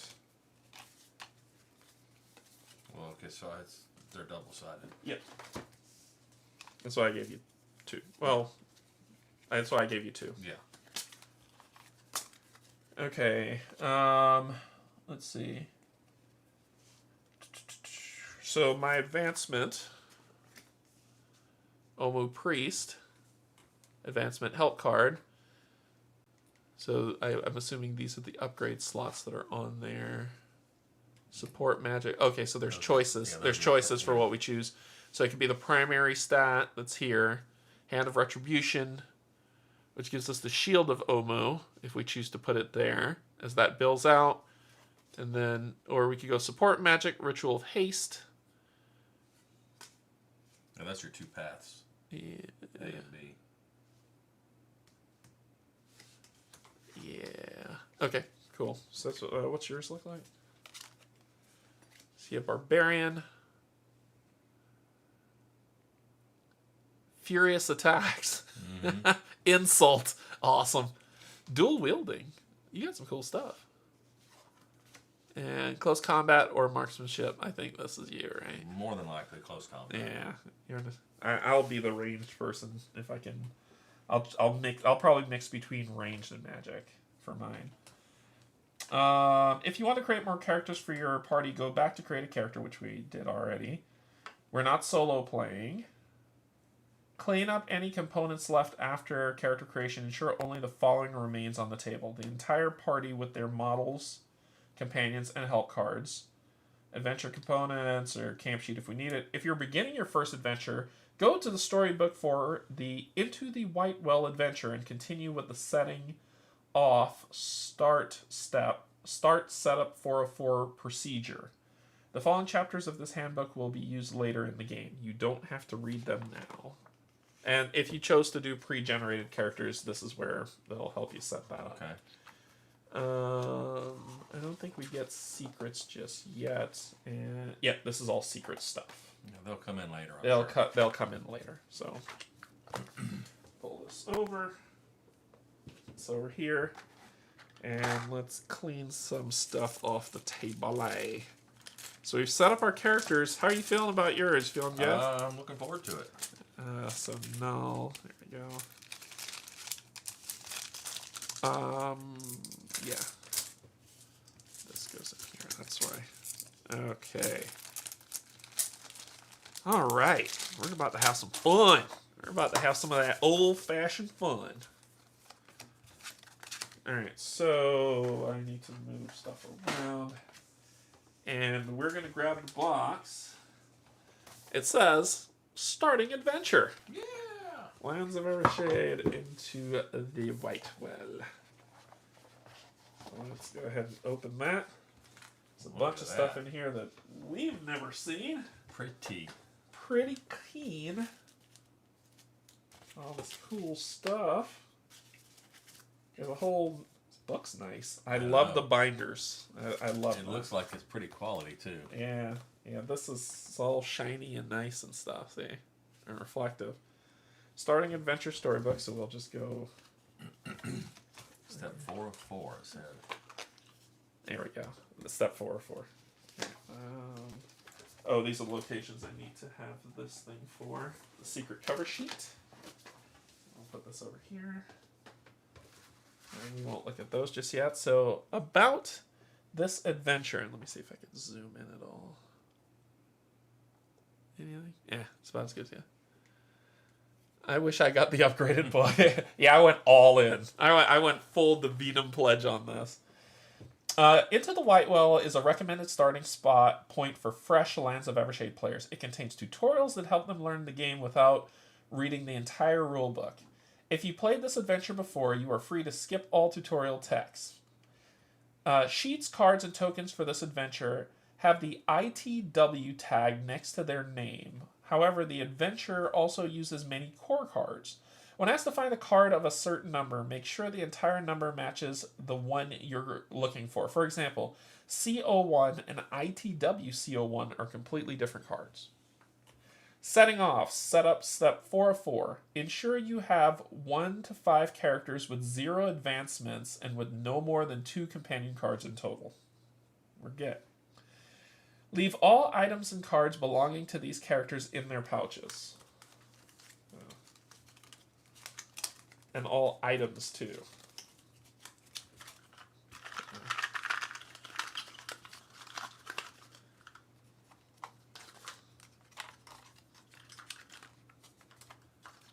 And my money. Well, it didn't say money. It said all items. Oh, you're right. It didn't say money. No, don't rob me of my money. Don't take it from me. Go to entry 1 of this storybook and begin Act 1. Depending on your decisions, it may take from 1 to 3 hours. Got all day. We got space and opportunity. Resuming the adventure. To continue saved adventures, restore... So this is if we're restoring. The ITW component list, which is amazing. 6 action cards, 19 enemy cards, 27 activation cards, 3 camp cards, 1 companion card, and a partridge in a pear tree. 10 item cards, and 8 double-sided sheets. Okay.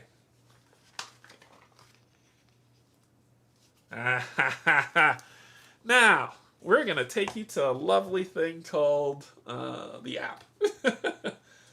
The app knows all, tells all, builds all. So let's go to the app. Where did I put that damn thing? It's not that, is it? Is it that? No, it's not that. It's this. Hey! Look at that. Let me see if I can find where I put that. This is the stuff y'all miss when we record. Where I'm like, what did I do with that thing? There it is. It's been a couple weeks. He's out of practice. I am way out of practice. Let's put this down here. I turned off the music because I don't want to get demonetized. So you will just have to listen to her wonderful voice. And we'll do this. And then we'll start our new adventure.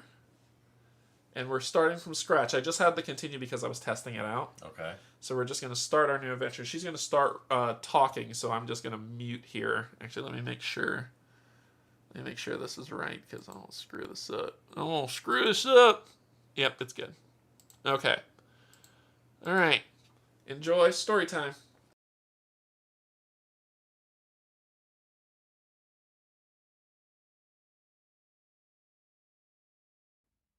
Blackridge.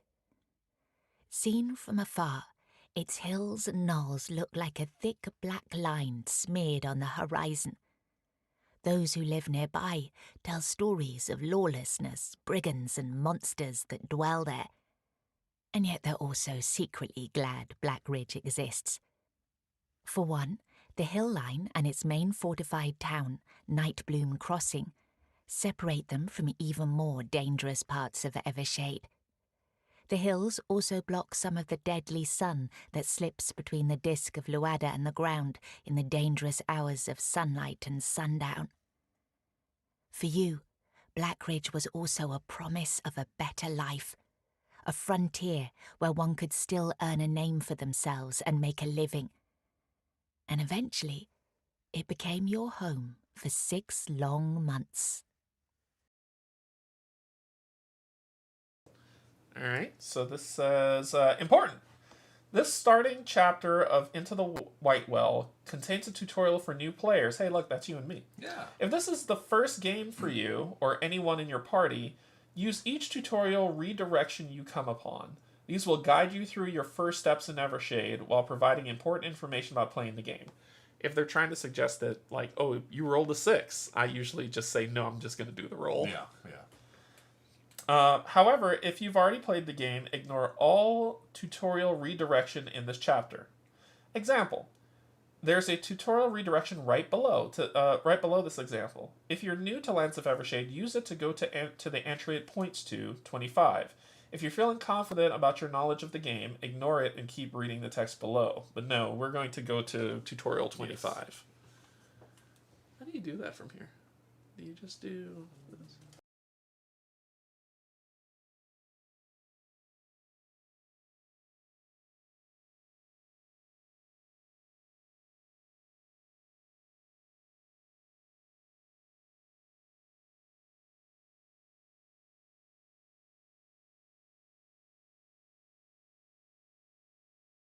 So, 25. We have to follow along. Not going too far. No, it's 17. Oh, the numbers. Ha! I'm looking at page number. Dadgummit. 25. Events presented in Lands of Evershade storybooks will often change or adapt depending on character, their origin, race, profession, items, and many other factors. Everything that makes you who you are is represented by keywords that can be found in the characters and equipment spaces of your character board, as well as on your companions, if you have any. Each keyword looks like this.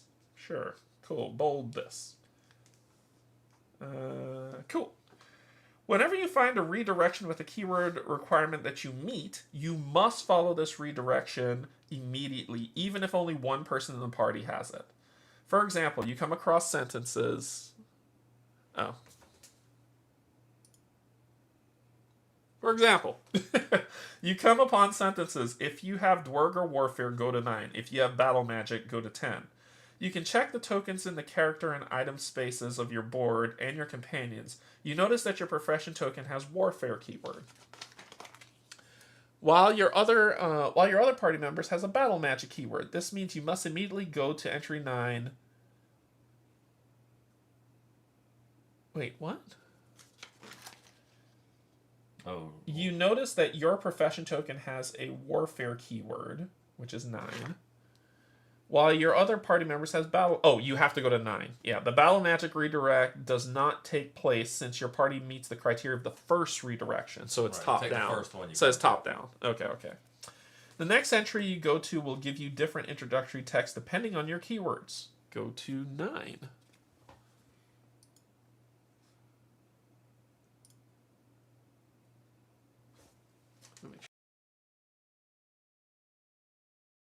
Each player finds a paragraph below that matches their profession keyword of their character. Each player reads this paragraph in secret. Once all players finish reading, go to 5. Ooh. Here's our secret. These could be the... Oh, yes, they are here. If you are a barbarian, you have that. Excuse fighter, bard, scoundrel. What am I? Midland? Omu priest. Omu priest. So you're here, I'm here. Okay. So, okay. I don't know how we want to do this. Because it says read it in secret. But okay. I mean, we're playing co-op, right? Oh, it says once finished, go to 5. All right, so let me read. So I'll read mine. I'll read mine out loud because we're playing all together at the table. You first came to know in it. Says each player reads this in secret. Once all players have finished reading, go to 5. Okay. Ugh. All right, guys, hang on.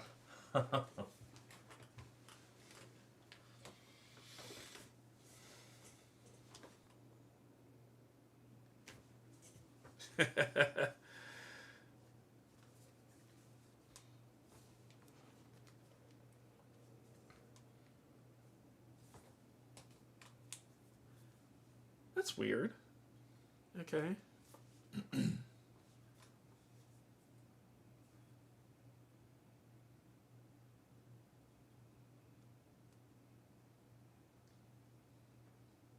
Wow, that doesn't sound like me at all.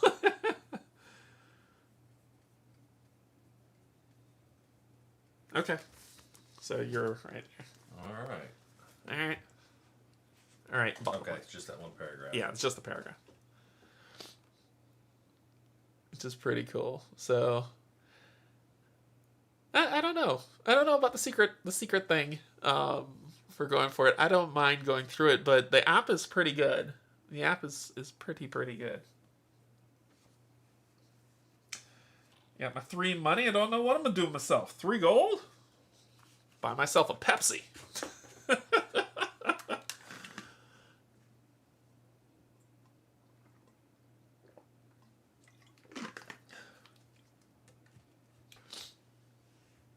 Yeah, it's good stuff. I wonder if yours is like close to the same as mine, but we'll find out. We'll see.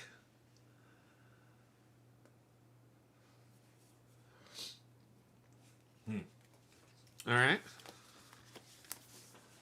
And it says go to 5 when we're done? Yes. Okay.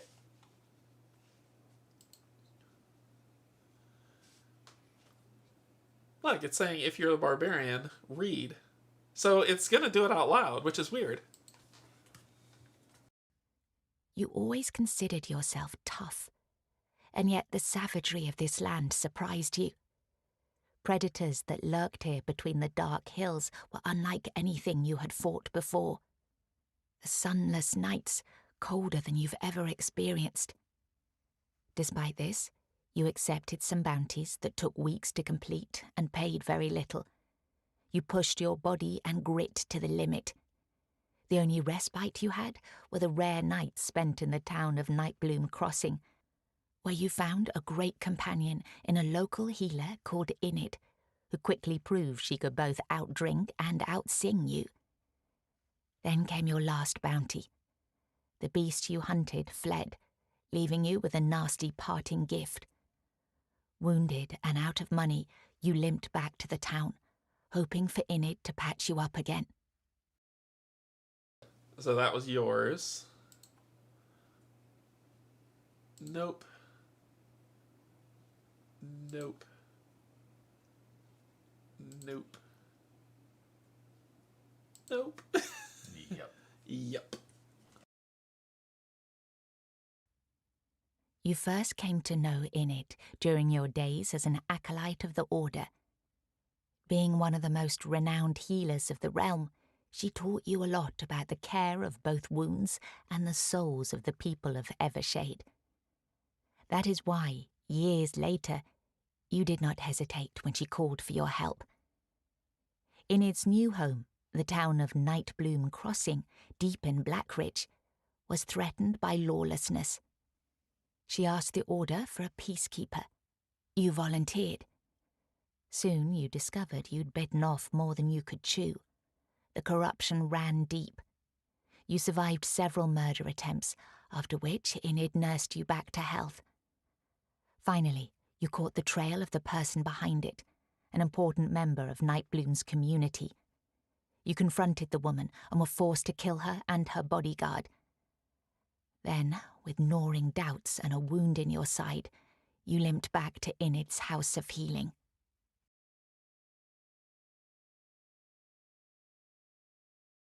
We're in Nightbloom Crossing, so yeah, we both know her.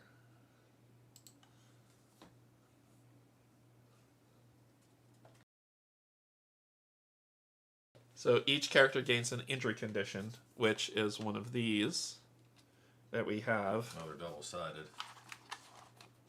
Yeah, which is one of these, and it goes on our condition board, which is right here. So we each have an injury. So you got yours from whatever your story was. From the beast that I was And I got hunting. mine because I went to go fight the people who tried to kill me. And I got hurt. I did get bit by my companion. You want another injury? Place this token in the condition space of your board. If your character has more than 3 injuries or other conditions, they die. Woo! Injuries can be discarded while resting and in various places you find when exploring. Okay. So something to keep in mind. Whoever you were, wherever you came from, Blackridge was not kind to you. Now in the warm light and soothing smell of Enid's house of healing, you may, at the very least, relax before you decide what to do next. You breathe slowly, taking in the smoke of healing herbs that smoulder in the brazier. You look toward a couple of other weary adventurers who sit in different parts of the hall.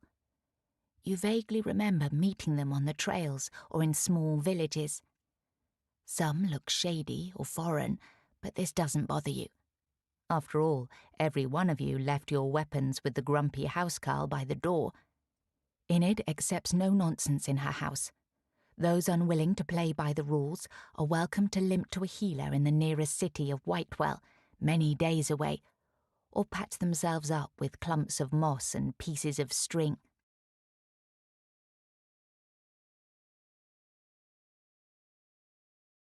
You almost fall asleep, but the creak of old wood brings you back to the smoke-filled room. The doors of the inner sanctum open. Beyond them, you see an older woman thanking Enid and her red-haired apprentice, Leoreth. Then, the patient walks away, leaving her cane by the wall. Enid looks toward you and smiles.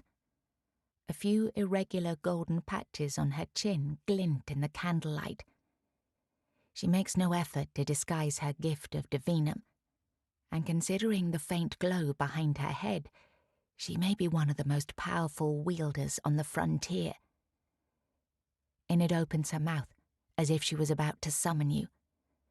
You begin to rise, but then the door of the House of Healing violently swings open.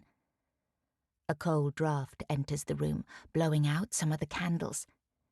The smell of herbs is choked out by the thick odour of blood. A cloaked figure stumbles into the house. The housecarl briefly pats down the wounded man and removes his blood-stained coat that falls heavily to the floor. One look at the gaping wound that was under the soaked garment makes Enid go pale. "Gods, who did this?" she shouts, ushering the man to her sanctum. "A rot giant, good Lady Enid," you hear the man answer as they pass before you. Skewered me with a spear. Barely made my way here. The door of the sanctum slams behind them, and you sit back, trying to relax. However, one detail keeps bothering you.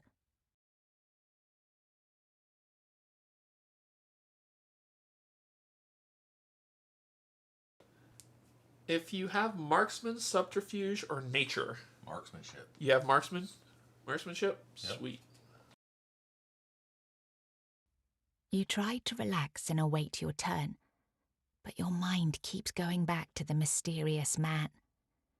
Your sharp eyes glide over his crumpled overcoat left lying by the entrance and focus on the blood splatters on the ground. There's something rising from the dark droplets, too small and faint for anyone else in the room to see it. You stand up with a grunt, walk closer, and kneel by one of the splatters. You now see them, barely visible golden wisps in the air that bend toward you like grass on a breeze. Divinum! The man has to be a powerful wielder for his blood to be this infused. But if he has so much power himself, stopping the bleeding shouldn't be much trouble. Unless...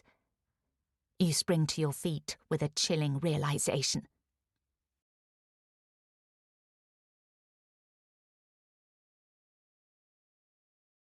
Okay, so it says go to 19.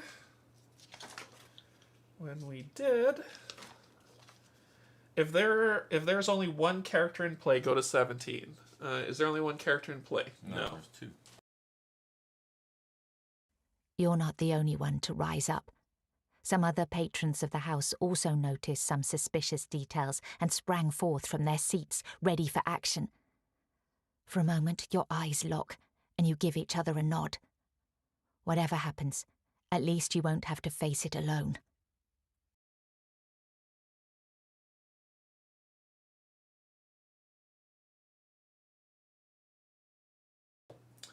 Alright, so 20. You're about to make your first choice. Alright, so let me hide that. Pull out the die. And then it says, you're about to make your first choice. Roll a d12 for each character. Give the decision token to the player with the highest roll. In case of a tie, repeat the tied rolls. What's the d12? Okay. So what are the... I don't know. But these are d12s. Oh, this is D12. Yeah, we can do this one too. All right. 4! 4. What you got? Beat a 4! You do with a 10. So you will get the decision die. What does... Oh, sorry, the decision token. What does the decision token look like? Decision token.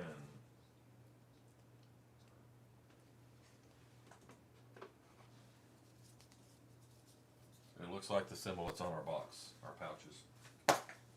The Luada symbol? Yeah. There you go. You get the decision token. The storybook contains many choices and situations where you have to pick your path forward. Whenever you find the word choose, your entire party has to pick one of the listed options and apply its rules. Some choices have requirements. You may only make such choices if at least one person in the party meets the requirement. Remember, the party can make only one choice. If you can't reach an agreement, you should discuss it with the other players and try to convince each other with decisions made. If the party cannot agree, the character with the decision token makes the final call. Then they pass the decision token clockwise. So, gave an example of what happens if we can't come to an agreement. Where, let's take a look at the app. Not that part app, that app. So it says, for example, player 1 and player 2 reach the following choice.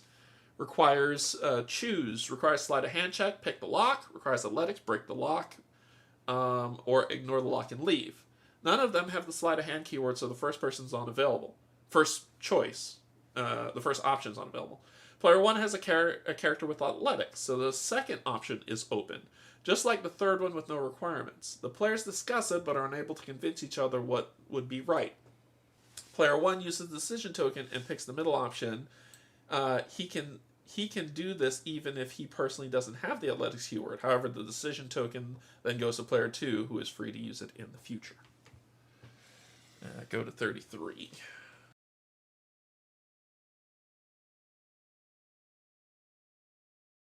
Hey, we got a choice. So let's go to 33. Our choice. Break down the door. You will face a potentially dangerous opponent with just your traveling stick, but you will come to the rescue faster. Or grab a better weapon first. Running to the confused House Carl at the entrance and coming back with a good weapon will not take long, but it may still be too long. What do you want to do? Well, as a barbarian, I'm wanting to go straight in. I'm following my barbarian brethren. We're gonna break down the door. We're gonna make Enid mad. We're gonna knock down the door. Go to 3. So we're going to 3. Okay, and their story. So.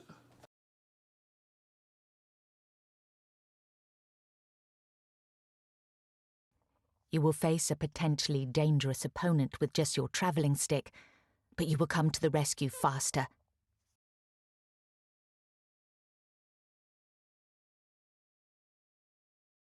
With no time to arm yourself more, you grab your sturdy stick and rush to the door where the housecarl and other patrons have already gathered. Alright, this said,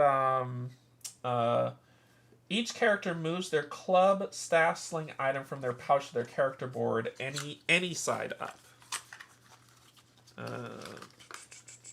I will do the staff sling. I got the club. Alright.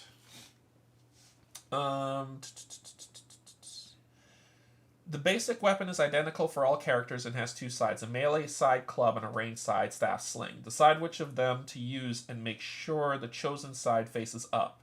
You will be able to change this side of the weapon during your camp phase.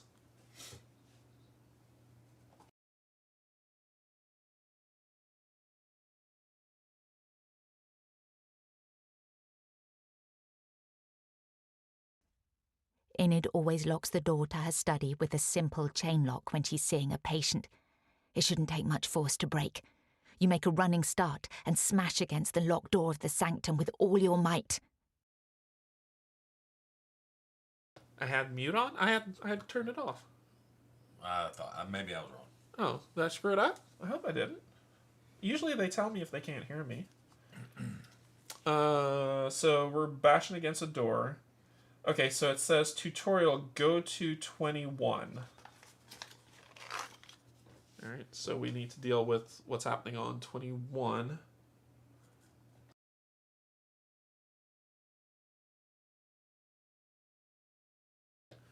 For each character, take 1 fate token and put it in the character's Brilla and Fate slot, then give each player a Fate help card. I don't know if that came with the thing. I don't think so. What do Fate tokens look like? Like the picture they showed there. I'm thinking. We will double check. See, Brill.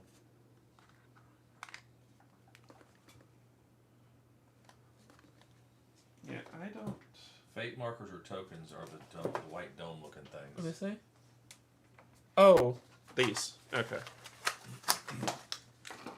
Alright, so you gain a fate, I gain a fate, and that goes in there. Okay. So, And a fate help card. a fate help card? Yeah, that's what it says. A fate help card.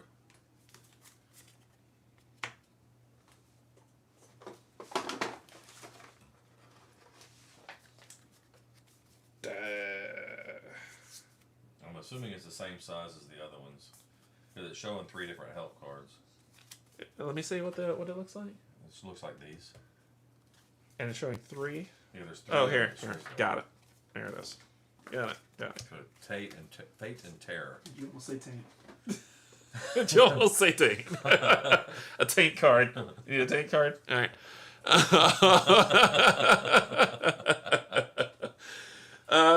Fate tokens represent your destiny, your inborn ability to influence the world. They can be spent in many useful ways, such as re-rolling the dice, all detailed on the help card. They are earned mostly by failing rolls oh my. Oh my. So they are earned mostly by failing rolls or rolling a nat 1. Yeah, that's what I was looking at. Which here. is what I like. I like that because it's like if you roll a nat 1, you fail, but it's not, haha, you failed, too bad, sucker. It's more, it gives you something. It gives you something for future. It gives you something for future. In a moment, you will have to face your first roll of the game. A strength check to break down the door to Innet's Sanctum. The stakes are high, so remember to spend your fate to influence the dice. If luck is not on your side today. All rolls in Lands of Evershade follow a similar pattern. For detailed rules of resolving a roll, consult the rulebook. All right. Now, roll strength 4. +1 die if you have athletics, close combat, or large. So I have large, athletics. I guess the companion is it counted? So you said you have large, athletics. I have 3 athletics, or 2 athletics without my companion. Your companion, I think, is with you. So then I have another large and another athletics. And close combat. Yeah. I have a close combat. You do have close combat? So +1 die for athletics, close combat, and large. Good lord. 6 die. Oh boy. All right. So it says 4 door. Well, it says if you succeed, go to 7. If you fail, go to 15. First roll help. Here's how to resolve this particular roll step by step. First, note this section does not contain the full rules for rolls. Anything that's not related to this specific roll and more advanced rolls are not recommended. The roll instructions are above means you choose one character to perform a roll when playing. The chosen character rolls a number of d12s equal to their strength. Add 1 more die if this character has at least one of the listed keywords. Okay, so it's not 1 per. That's what it says. At least 1. So I roll 1 for each strength. So that's 2. It says the chosen character rolls a number of d12s equal to their strength. Which is 2. And then add 1 die if the character has at least one of the listed keywords. So I have all 3. So, no, but if you have at least one, right? Then each other character who has at least one of these keywords may support the roll by rolling 1 die. What do we need? Athletics, close combat, and large? I don't have any of that. So I'm rolling 3 dice, according to that. So that's what it seems like. So check the rules on that. Someone said that if you have the words, you get to add. Right? That was I want to make sure. Because it says add. Right what, Cassie? Right he only rolls 3 or right that he adds per? Check the result. Then when you roll, check the results of all dice and count the number of successes. Rolls equal and above 4 the difficulty of the roll. Each natural 12 is a double success. I do remember that. If you have 2 large, then you would roll 2 die. So they said it does stack. So. Okay, so I have 2 large. Well, you have the 1 die that you're going to get. I have 2 for strength. 2 die that you're going to get. Then I get two large. If you have 1 of each, you only roll 1 die. What? If you have 2 large, then you would roll 2 dice. If you have 1 of each, you only roll 1 die.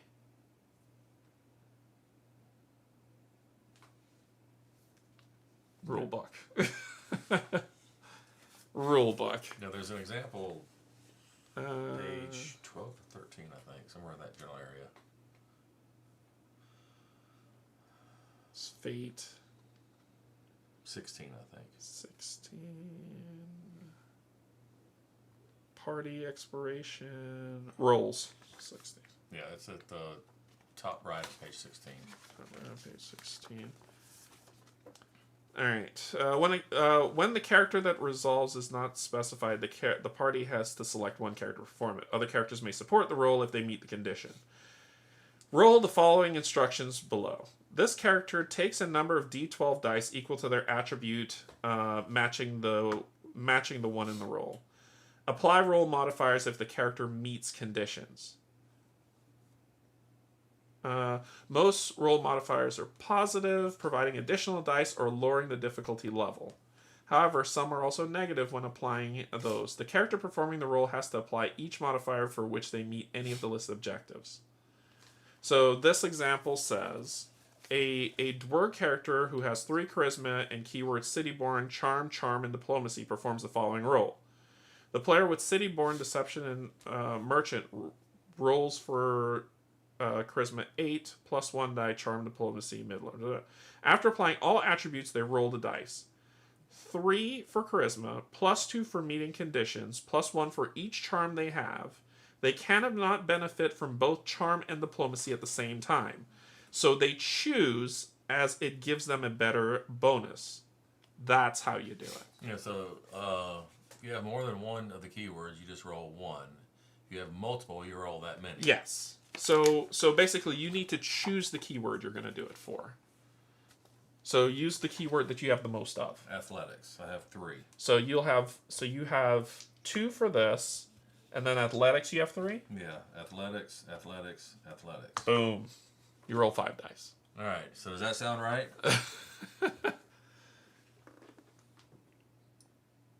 So you need to choose what you're going to do. Yeah, because then I have 2 large and 1 close combat. So Yeah, exactly. yeah, exactly. So Okay. cool. Okay, So I was looking. This is a fate symbol, so that's a 1, and these are are check marks. which 2 means check marks. that's a crit. So that's a 1 and that's a 12. Yeah, so crits is 2 successes, and that's what that means. So you're gonna All right. roll. So your thing is you're gonna roll strength, and you need to get a 4 or higher. So you have a crit, And 3 a successes. 10, an 8, and an 11, and then only 1 fail. So 1, you've 2, got 3, 4, 5 successes. you have 5 successes. So you have 5 successes, and it says for your successes go to 7. If your score, so this says in this roll you need to achieve successes. That's what that symbol is, or whatever symbol is that, successes. The icon represents a number equal Character to the number. characters in play. Character We've number. done way more than that. So we needed 2 successes. Yeah. If your result is lower, consult your fate. So that symbol means characters in play. Yes.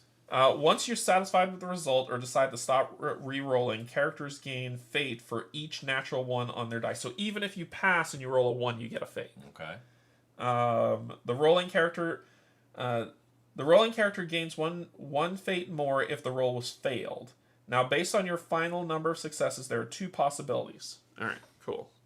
Yep. So we succeeded. So we succeeded. All right.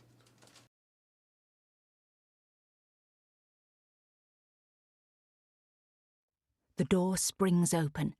The links of its burst chain fall like rain and slide along the floor. Before they come to a stop, you barge into the sanctum and come to a halt, paralyzed. The man who Enid caringly ushered into this room now stands above her body, a knife buried deep in her chest. The twitching coils of a living golden power rise from Enid's chest, eyes and ears. As if weightless, they flow toward the man and wriggle into his exposed skin.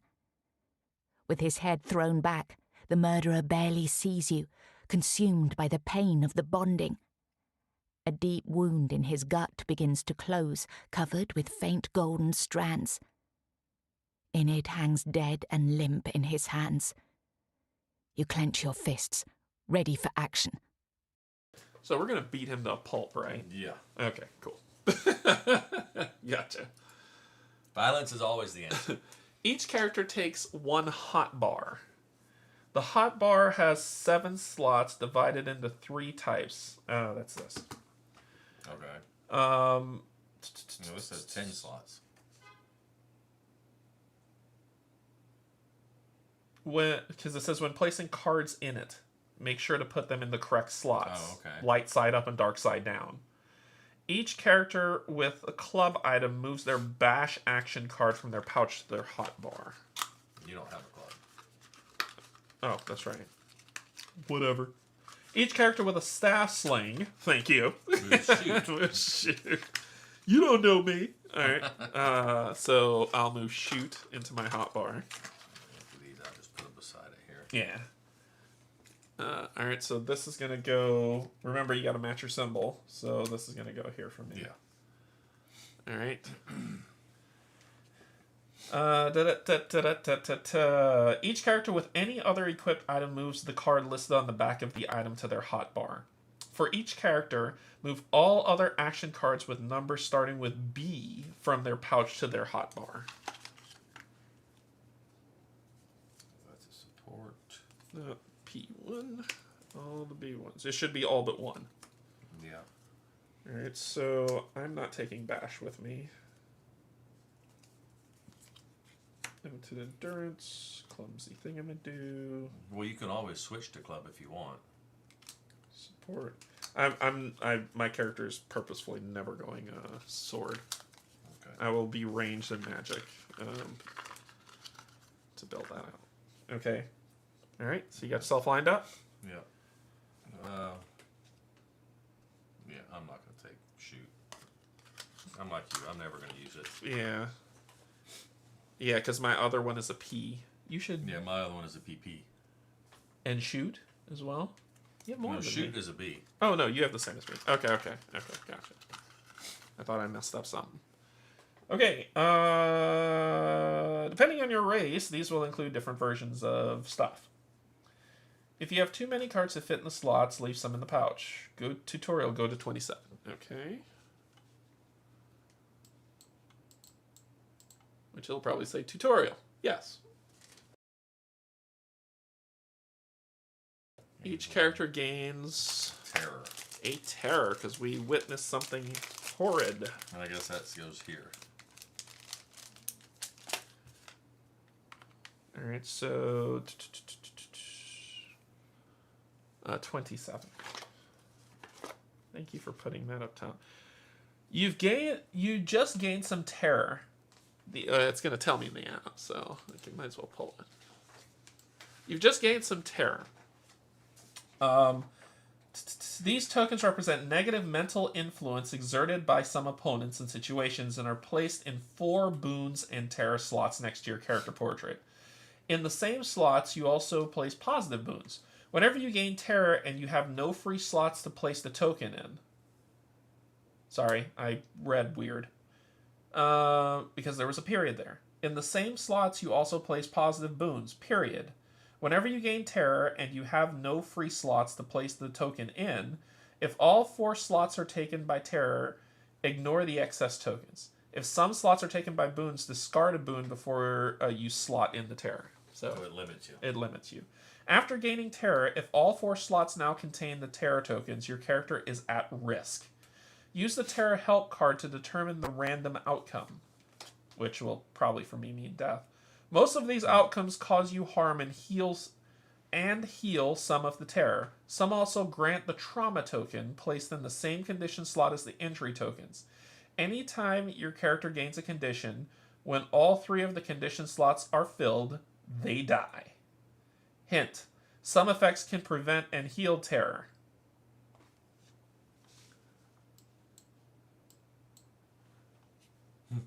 Cool. Okay then. That doesn't look fun. I don't know. A or B go to 22.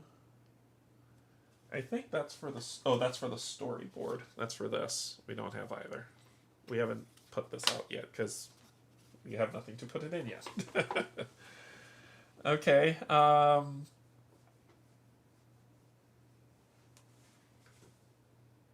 Yeah, we don't have A or B. So we're going to 23.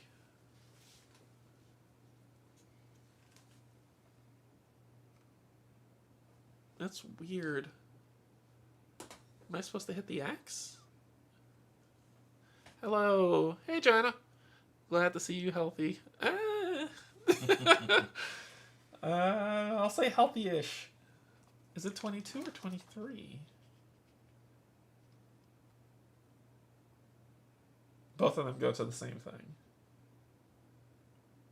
Maybe one is for tutorial, one's not. But how do we know which one's for the tutorial? If we went through the other way without the tutorial, maybe we would have. We would have gotten one of those. Okay, so Maybe we'll go to 23. 23. So do I hit the X? I would say so. The X does nothing. Or just continue. Okay, there's the 23. All right.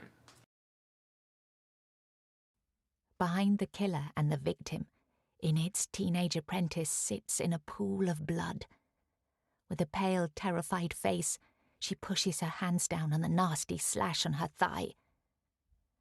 Not only did this man take the best healer in Blackridge from its struggling people, he also took a life to gain more divinum. And this is a sin no one in Evershade would allow. You charge the murderer, screaming. He retrieves his knife and steps back. Still confused by the bonding and with his wound not fully healed, he doesn't look ready to stand against you, the other patrons and the housecarl behind your back. Instead, he dives to the nearest window, smashes it open and flees onto the mud-covered street. He must not escape, Leoreth whispers, just before losing consciousness from blood loss.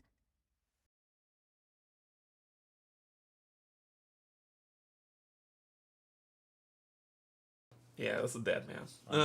One and place it in the left slot of Yeah. the story tracker. Yeah. I just gotta get to this. So, this is the story tracker. And I need to zoom out. So I can slide these down. I'll shift stuff. No, I just gotta shift some stuff. I'll move this over here. And my abilities will be over here. It just needs to fill this slot. That's all. Okay. Oh, you say you got it all right. Yeah. Yeah, it was just me. It's always me. Alright. Sheet 1. Yeah, it's still me. Hold on. There we go. Sheet 1. Alright, so place sheet 1 and place on the left side of the story track. The chase.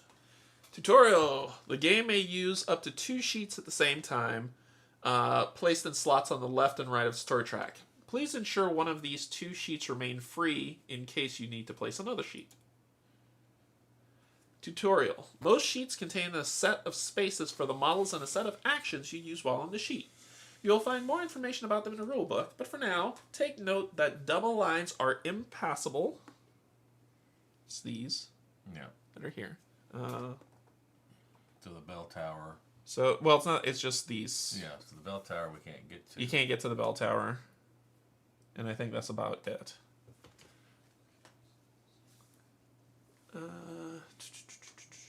And single gray lines can be moved through. Place the party model in the House of Healing space on the sheet in the upper left corner of the sheet. What does the party model look like, good sir? I think it's just a banner. Party model's a banner. Grab that one right there. That one. Yeah. 'Cause this is from, I held on to this one. This is from the prototype. Okay. That's why it's kind of wimpy and flimsy, but at least it has some form of wash on it. Sun drop. So it doesn't look gross. So that goes there. Okay. Then in the upper left corner, 8. I just want to make sure there's no reading because I got to be ready to mute us. Yep, there's reading. Okay.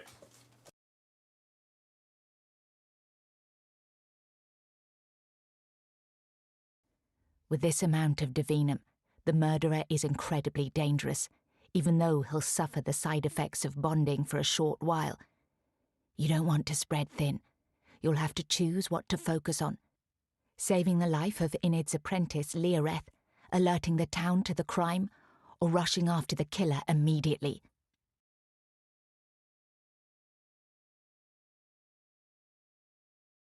So we need to choose what we're going to do. We can chase the murderer and shout at the housecarl to tend to Leoreth's wounds. We can chase the murderer and shout at the housecarl to raise the alarm in the village. We could tend to Leoreth's wounds and send the housecarl after the murderer. We can tend to Leorette's wounds and shout at the housecarl to raise the alarm. What was the first one again? Chase him and tell the housecarl to help her. Yes. We want blood. We want blood, so we're going with this. Chase him and help Lyra. All right. You have the best chance of catching the fugitive quickly. The clumsy housecarl will do what he can to keep the girl alive. Unfortunately, no one will raise the alarm to alert the town. Well, we'll raise it after he's dead. How about that?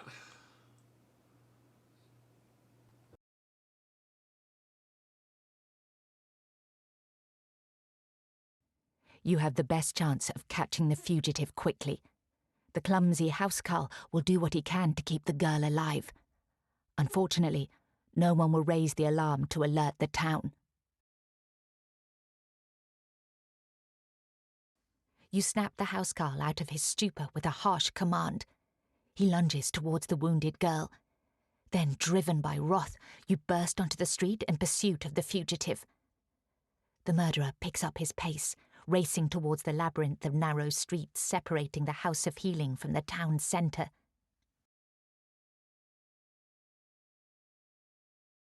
If we have story A marked, mark B in the story tracker, but we do not have story A marked. Right. So we will not do that. Then we'll continue. Place the danger model in the dark alleyways on sheet 1. That's the skull, I believe. Yeah, those are danger models. Yeah, so this is the skull one. So the dark alleyways is where he'll be. And we gotta catch him.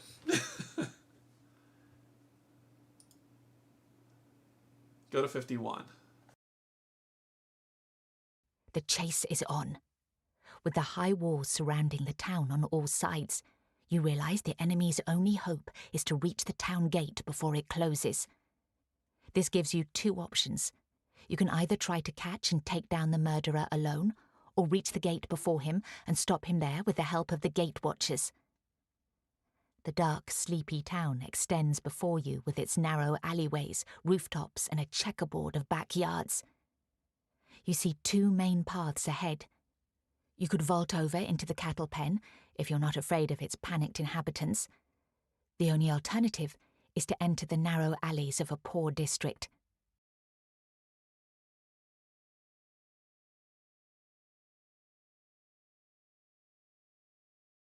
Important. Whenever you're instructed to move the enemy, use the detailed rules on sheet 1. These are the rules that are here. It's the special rules. Move the enemy. If the danger model is in a space with a marker, discard the marker. If the danger model is in any other space, roll a d8. 1 to 5, move the danger model to the adjacent triangle space closest to the town gate. 6 to 8, move the danger model to the adjacent circle space closest to the town gate. Then, if the danger model reaches the town gate, go to 65. So... Well, I'm seeing red. So you want to go down the dark alleys? I want to chase him. Okay. All right. So you want to go down the dark alleys. Yeah. Okay. So we're navigate the dark alleyways, right? Yeah. Okay. Requires no marker on the toll house space. Crowd. So no crowd for help. Roll charisma 10 plus 1 die for leadership or performer. I don't have leadership or performer. I have leadership. So you would roll And it's charisma. 4 dice, but that's if you want to. It says that's if you want to call out, and you would need 2 successes to do that. And if you fail, the enemy move the enemy and choose again. Yeah, I say we go after him right now. All right, so we're gonna Chase him. Navigate through the dark alleyways, right? Yes. Okay.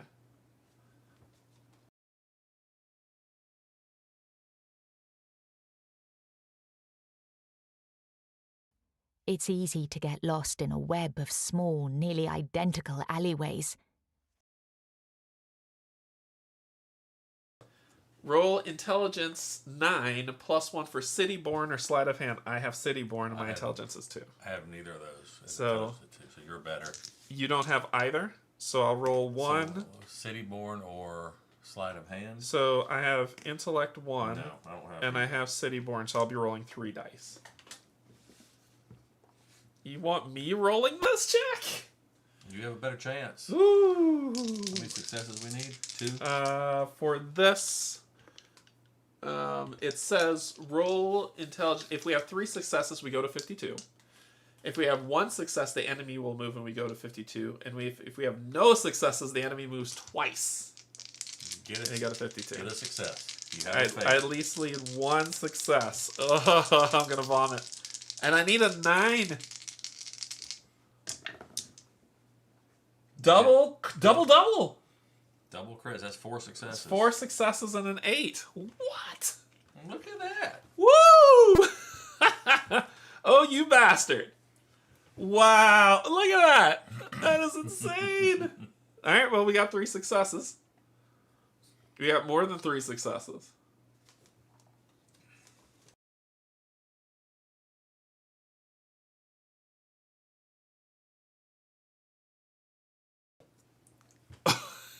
So, move the party to the dark alleyway space. If the danger model is in the space with a marker, discard the marker. So if you're moving it. Objective, catch the murderer or prevent him from escaping before reaching town gate. Okay, let's see what happens. A tightly packed poor district separates the House of Healing from the centre of the town. Somewhere beyond it, there's a big main street, but you'll have to use your wits and sense of direction to get there. You could also cut through the houses, but this would certainly result in tense encounters with armed, suspicious townsfolk. Okay. This says, find your way in the main street, cut through the house, the river, requires no marker in the toll house space to cry for help, requires the danger model in your space. Tackle the murderer. Roll for strength 11, yeah. +1 for close combat, +1 for large, and we need 2 successes. So I can do this one. So you are so doing this one. So tackle the murderer, right? That's what we're going for? Yep. So Alright, so we're doing strength check. So that's 2. Then either close combat or large. I have 2 large. Here and here. Then you get 2 more dice. So you're going to be rolling 4 dice. Because I only have 1 close combat.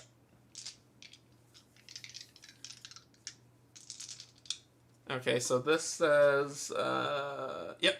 Now let's determine. And what do I need to roll? 2 successes, and you need a roll for strength 11. Double success. That's 2 successes right there. Yep. And I can use my fate to re-roll any number of dice. Yeah. So you got. Might as well use the fate. Why? You got 2 successes right there. I thought you said we needed 3. You need 2. Number of players. Is that what it was? Yeah. The flag. Okay. We got him. Well, all right then. That's the number of players, right? That's what the flag means if you look on the... Yeah. It's character number. Which is 2. Yeah. Yeah, we got him. Go to 70. Seeing the murderer just in front, you double your efforts. Anger gives you more strength than golden strands of divinum give him. Soon, you leap at his back. You both tumble to the ground, ploughing through muck and straw that covers the town's streets. When you come to a rest, he kicks you away and jumps to his feet. Then he looks at his dirty hands and says, "You regret this, pest. I'll teach you not to challenge your betters." As you stand up to meet him, he extends his hands towards the ground. A short command rings in your ears like a word of the gods themselves. At his call, the ground rises, spewing out crooked shapes made of straw, muck, wooden boards, and golden, glistening divinum. They rush toward you, while the murderer stands back, starting to weave another spell.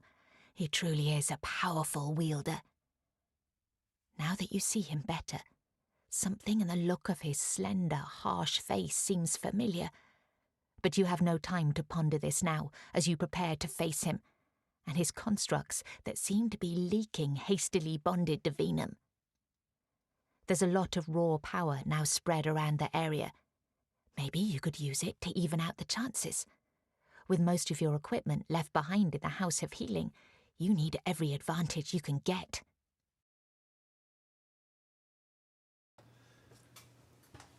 Alright. Yeah, grab that. Here, you put it there. Place sheet 2 in the right slot of the story tracker.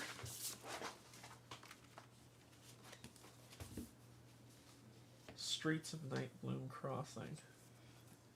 Alright. Let's do this. Let's do it here so y'all can see that. Then it says, find the muddlings and mysterious murder enemy cards. ITWEO2. So ITW.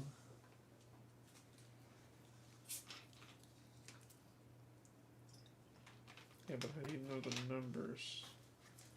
It's not you. So it has That's the murderer, probably. Yep.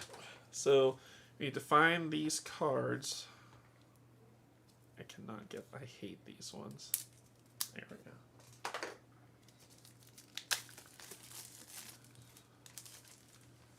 ITW EO2 and ITW EO1.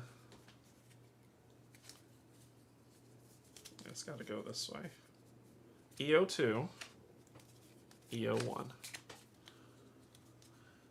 Place these enemy cards in the table in one row that starts with muddlings. Should be placed with their attribute side face up. Right, so let's take a look at, move these down here so you can all see. E1, Mysterious Murder. He has 6 times the number of play characters, so 12 health. And his rating is a 9. His rating is a 9. So we've got. So, push back out here. Right, this. So that's there. So it says the muddling should be placed first, I think. The muddlings only have 1 health, and their challenge rating is a 6. So it goes here and here. So it says, find the muddlings and mysterious murder. Place the 2 enemy cards on the table in one row that starts with muddlings. Muddlings should be placed with their attribute side facing face up. I guess that's that. Yeah. Yep, that's that. Set HP for the mysterious murderer on the HP dial. So he had what, 12? Let's do this. I hate those things. Okay. So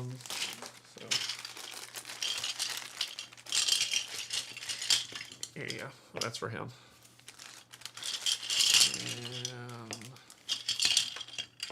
And the muddlings are the venom base, so let's make them yellow.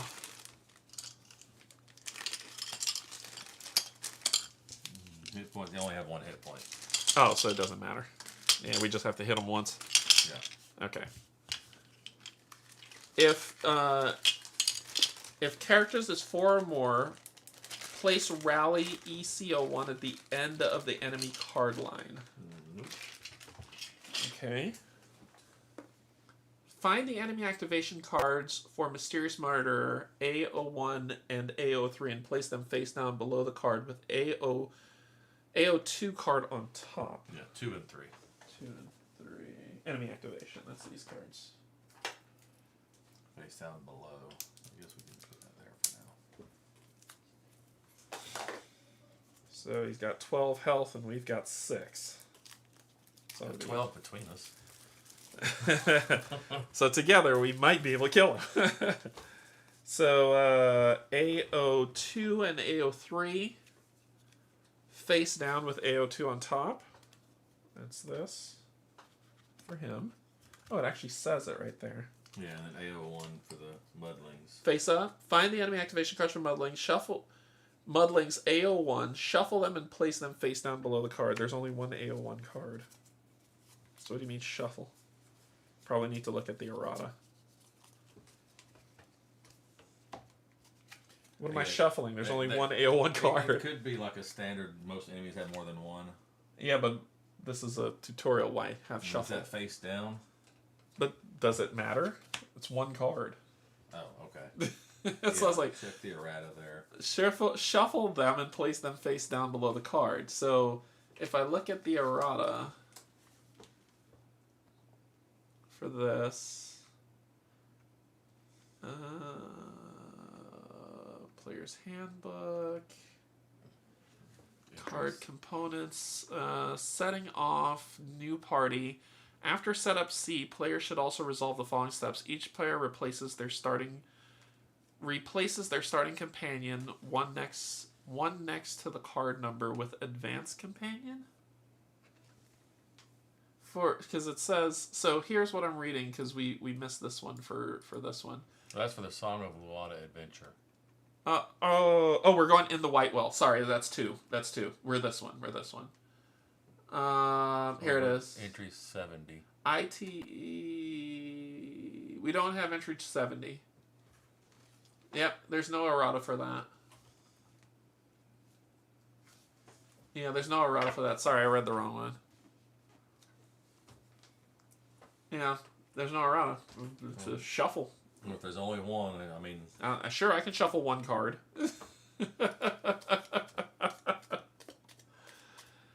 Alright, there we go. It's shuffled.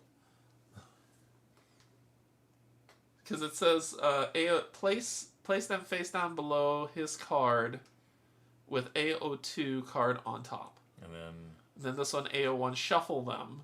Reduce the mysterious murderer's health dial by 2. Tutorial, reduce it by 4 instead. So reduce it by 4. So he's got 8. So he only has 8 health? Okay. Place the mysterious murderer's model 30 in a space marked with this space that's here. Alright. Model 30. We're gonna use The standee for this. My shame on not having these painted as high. He's right here. This is him. You've had plenty of time. Yes, like I wasn't sick or anything. So that's him there, and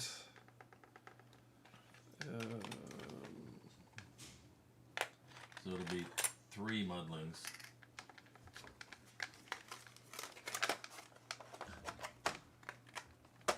number of players plus 1. Yes. 31, 1, 2, Space is marked with the circle. 3.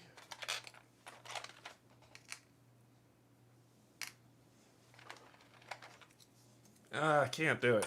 Can't have them standing up. You can't see them on the camera. They won't be able to follow that at all. So you don't want to lay them down. You're like, Lay them down's too gonna much. shame I'm gonna debase myself with the minis. gray minis better than no mini. I disgust myself. Yeah. Let's see.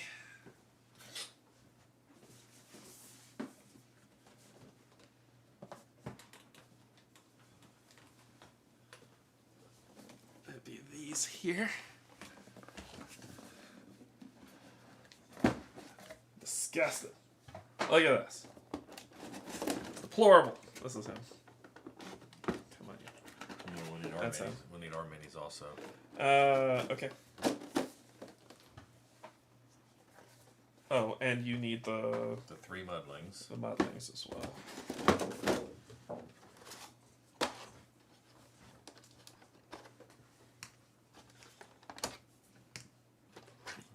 One, 2. Didn't I have something in my hand like 2 seconds ago? Oh. Going crazy. Answer those. And we need our minis. You are... Oh, they need base rings too. They what? It says they need base rings. Whenever you put them on the sheet, remember to place them in the base rings that show the order in which they activate. You probably have them. Let me find you first. There's no base rings over here. This is me. Find your blank character.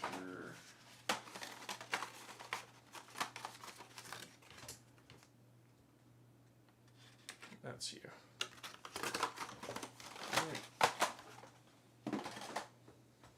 So that one's me. Yep. And this one's me.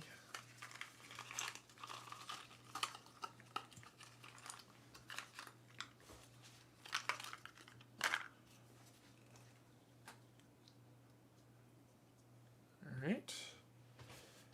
And we need...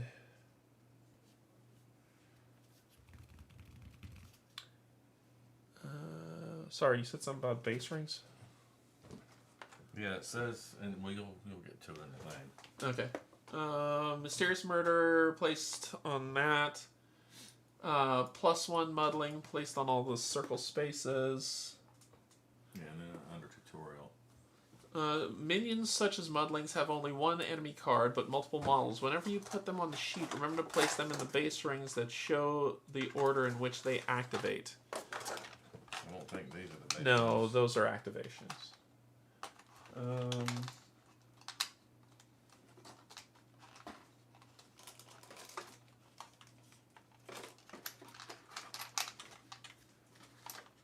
all need that.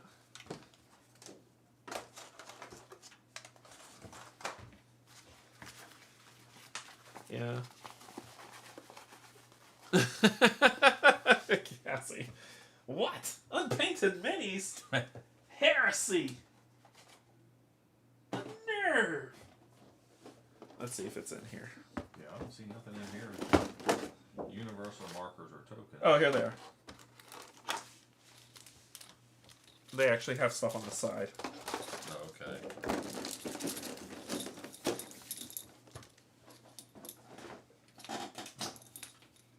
So there's C. We'll put in number 3.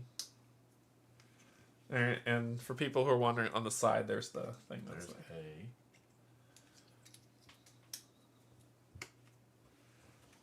And there's B. I assumed it went 1, 2, 3, 4. It said that starting with the lowest numbered space. Yeah, which I went 1, 2, 3, Yeah. 4. All right. Place all party members in spaces marked with triangles. The tutorial. This includes your companions. For the tutorial, this includes your companions and/or a partner. So we get. So we have minions. So we get the pick wherever we're going. We need miniatures for our companions. No. I'm gonna go here. You're all right with that? Here's yours, and this one's mine. You gonna go where? Right there. Boy, it's a tight fit. It is. It's a tight old fit. Yeah, I'll go here. We'll put this here. He can go after that thing there. Okay, then I'll go here and put the book here. All right, cool. So, look at that. That's a nice zoom, isn't it? Okay, build the initiative bag with a number of player dual tokens, two white tokens and 2 black tokens. The number of player dual tokens. Yeah. So 2 black and white, right? 2 black and white, 2 white, and 2 black. There's a white. There's a white. Black. Black. Black and white. Black and white. Alright.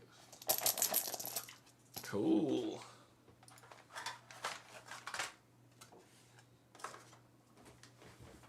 Go to tutorial 10.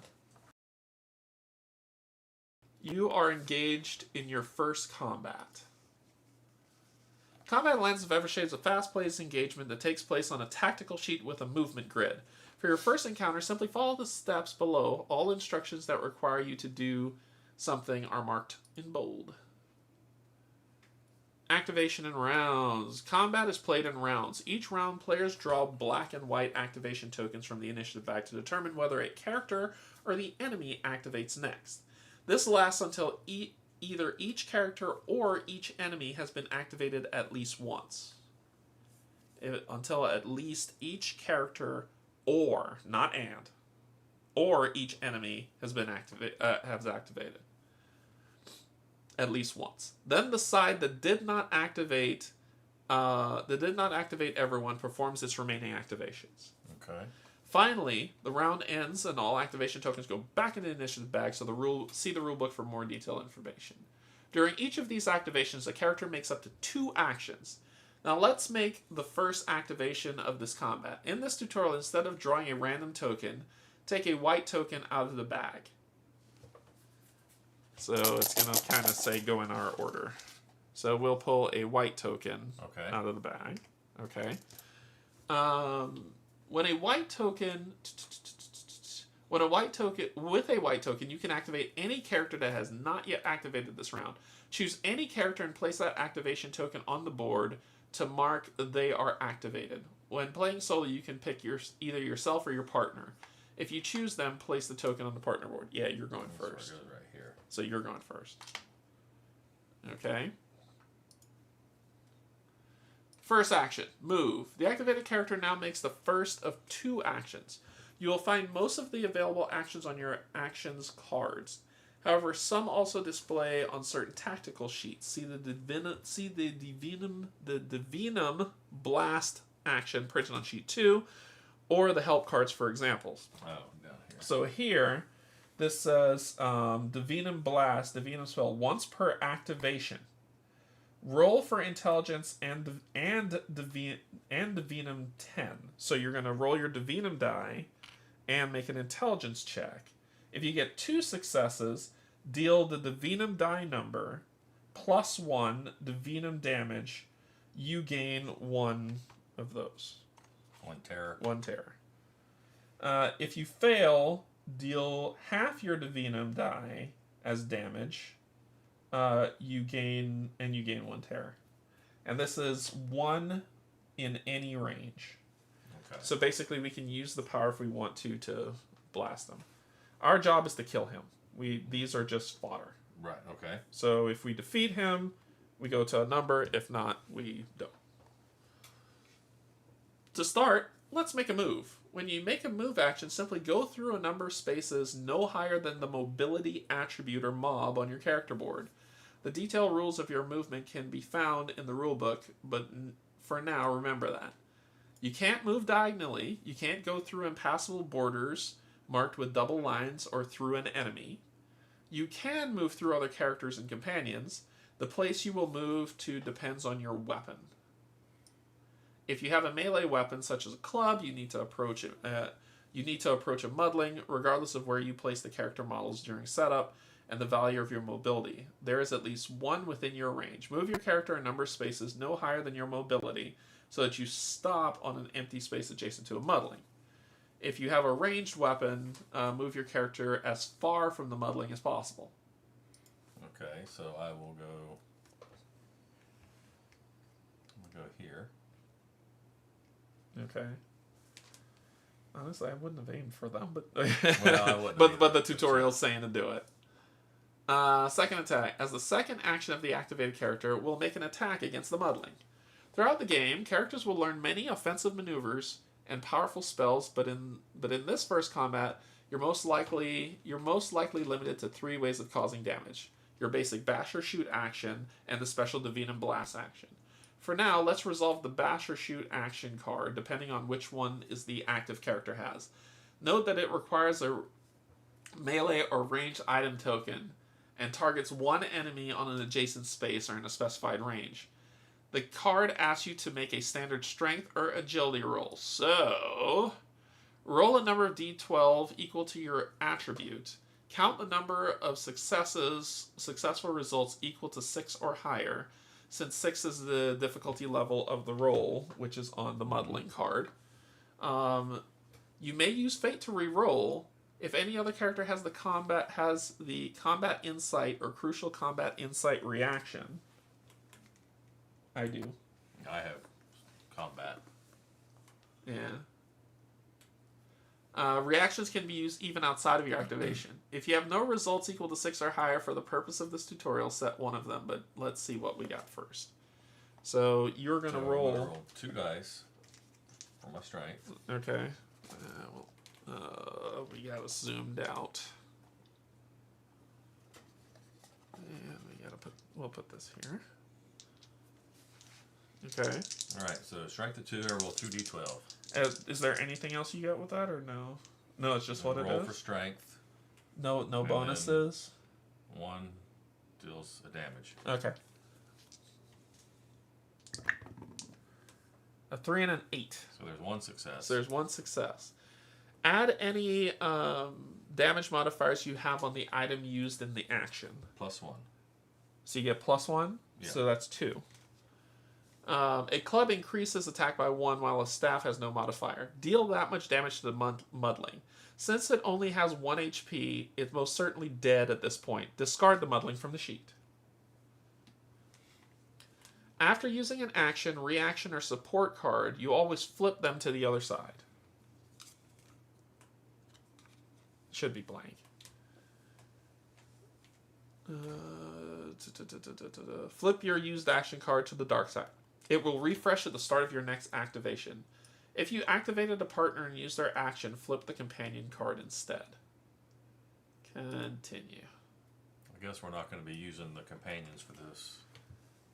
I mean, yeah, hopefully they won't. They'll just let us kind of deal with 1 or 2 things. Time for another activation token. As before, instead of drawing a random token, this time take a black token from the... Nope, that's not it. That's not it. I'm grabbing everything but. No? Wait. There we go.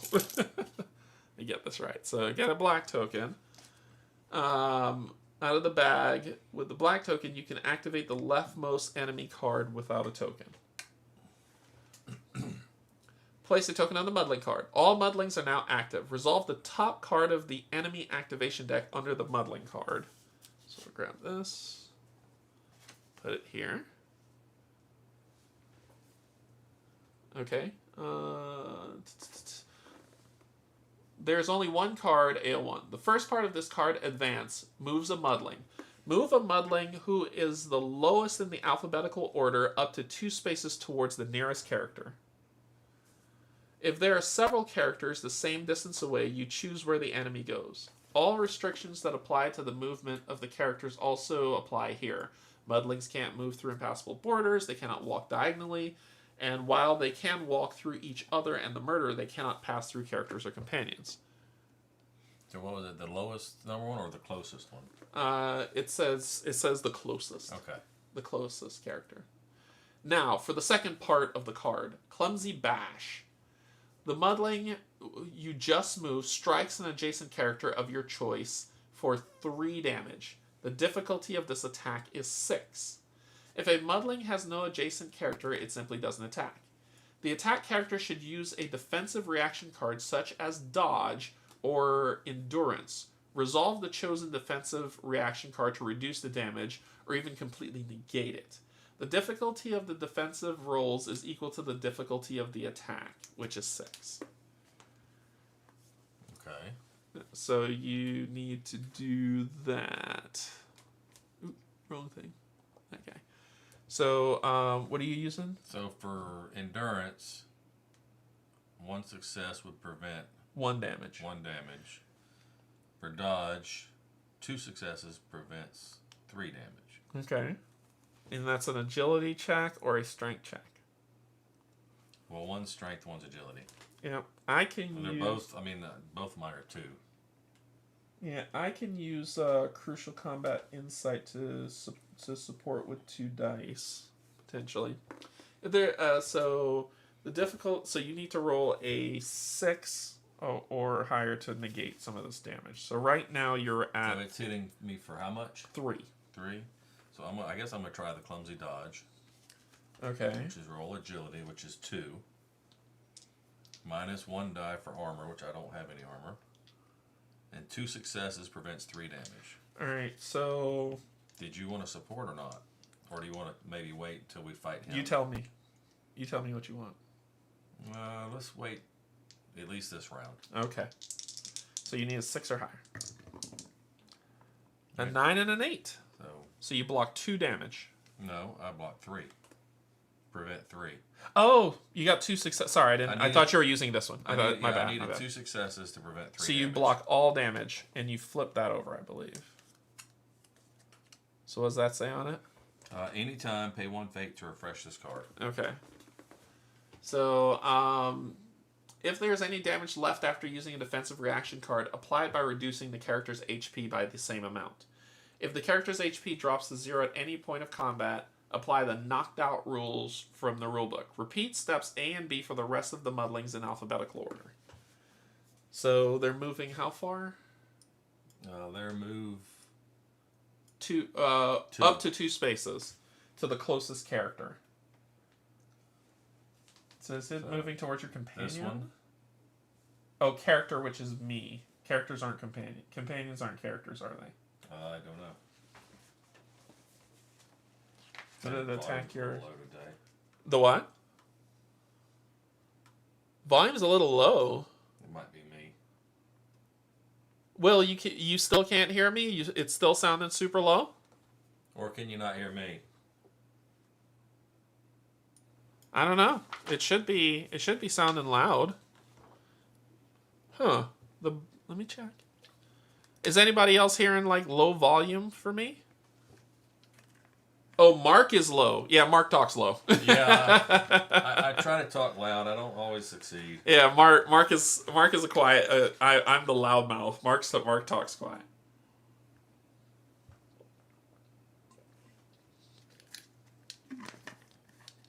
Yeah. I gotta get him to break out of that shell and start yelling.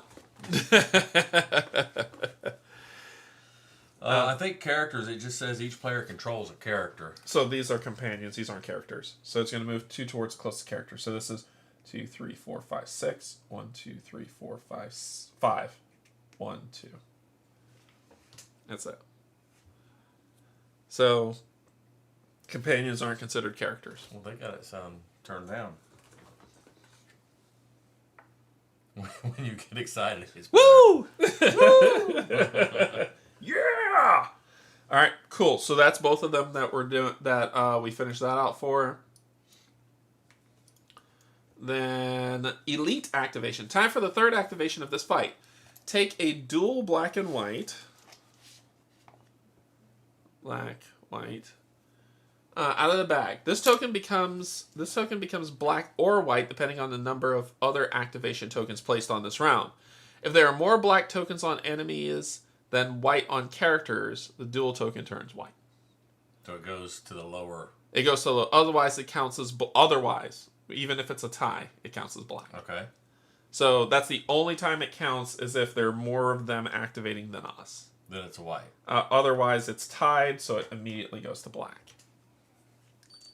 Right now there is 1 black token on an enemy and 1 white token. This means the dual token counts as black.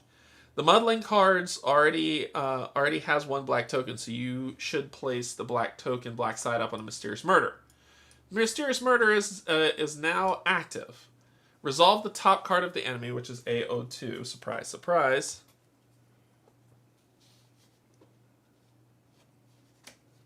Which is that.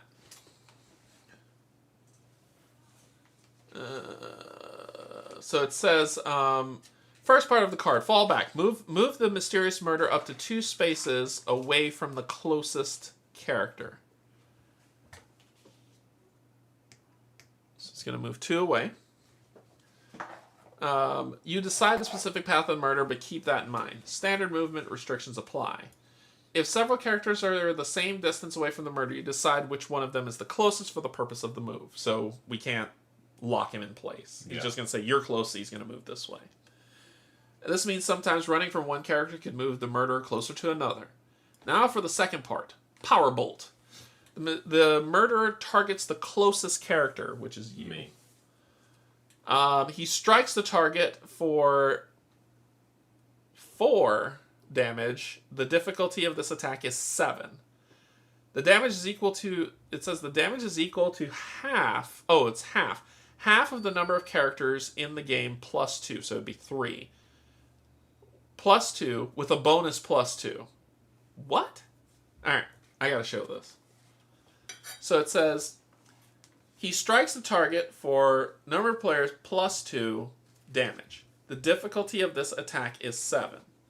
The damage is equal to half of the number of characters in the game plus 2 with a bonus +2 if the target is large.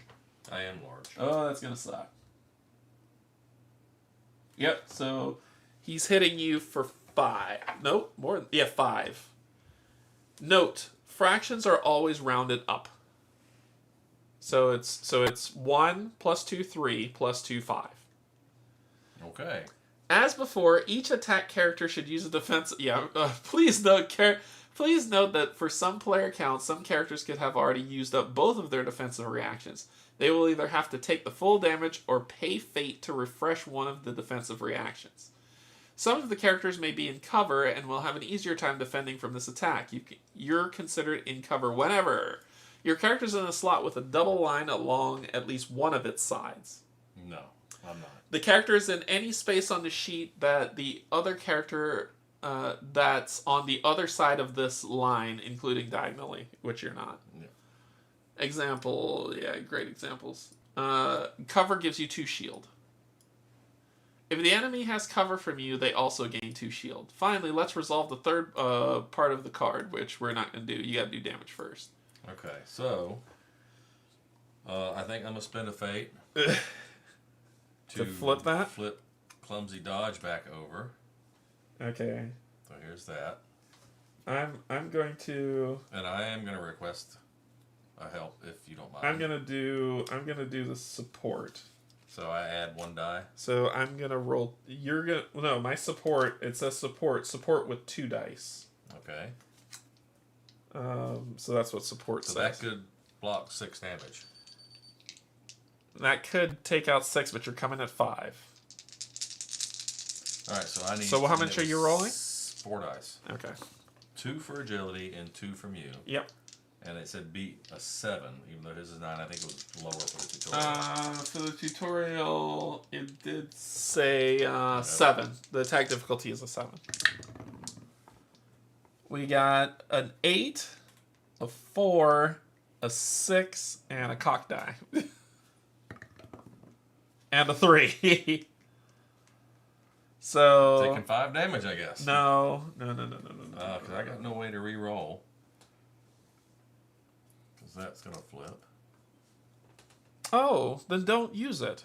Just take. Sorry, I thought you were using this to block it. To block that much damage. Well, no, that 2 successes Oh, I would see. have blocked 3, and then the 4 other. successes would have blocked 6. Oh, gotcha. Right? Gotcha. Yeah. So that doesn't help you. That's what that is. Every 2 successes is 3 block. Yeah. That was for every 1 success, I blocked 1. But You don't have any, so you're Yeah. taking 5 damage. if I would have used that, I would have blocked 1, I guess. Oofta. But yeah. Oofta. You're down to 1 health. Nasty. Yikes. Yeah. That's where that large worked against you. Yeah. Finally, let's resolve the third part of the card. Place 1 new muddling in an empty triangle space closest to the mysterious murderer. An empty triangle? Yeah, which would be here. You are in danger. All 3 steps listed on the card are now done. Place a resolved enemy card face down on the bottom of the murderer's deck.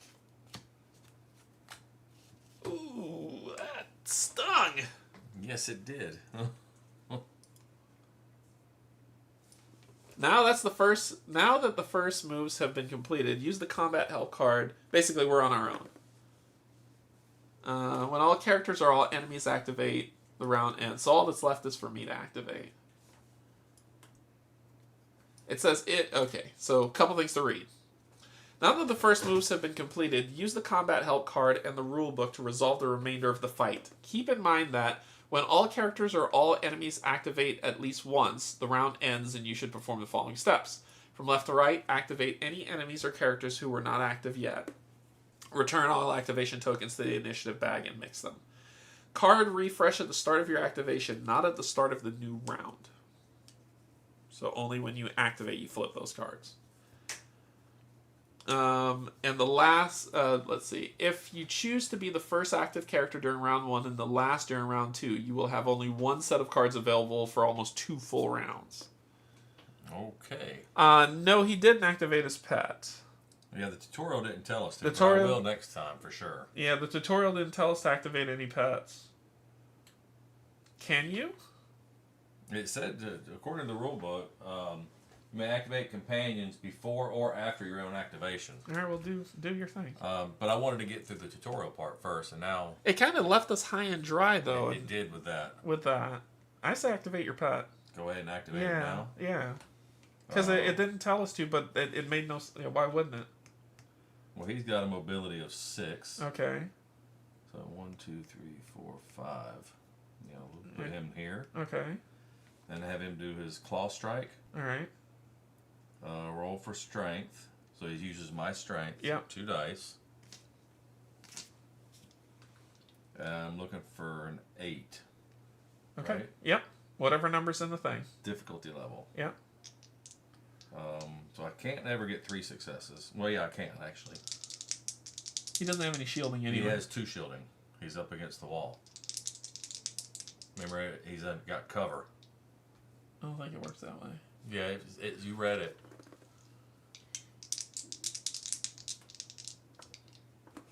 But if I get 3, I ignore 2.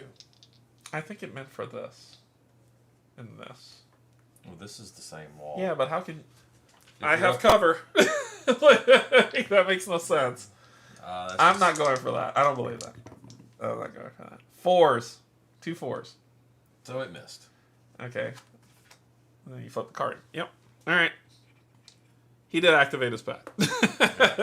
Didn't do any good. Nothing has changed. All right. So remember about reactions. You should always try to use them up before they refresh. So how much more reactions do you have left? So what are the reactions? Anything that says reaction on your ability cards. Um, You have one more reaction right here. Support reaction, defense reaction. Yeah. I used my support reaction, and that was it. Yeah, that's for blocking, Okay. and that's for supporting you. Okay. If you feel... Let's see. Then it says, if you feel your damage is too low to take the murderer down, don't forget about the Divinum Blast special attack printed on sheet 2. You resolve it just like any other action, with one exception. The roll includes a Divinum die when rolling, and add a die shown on your Divinum token to your pool of 12. I get a fate for failing that defense roll, right? Yes. You failed, you get a fate.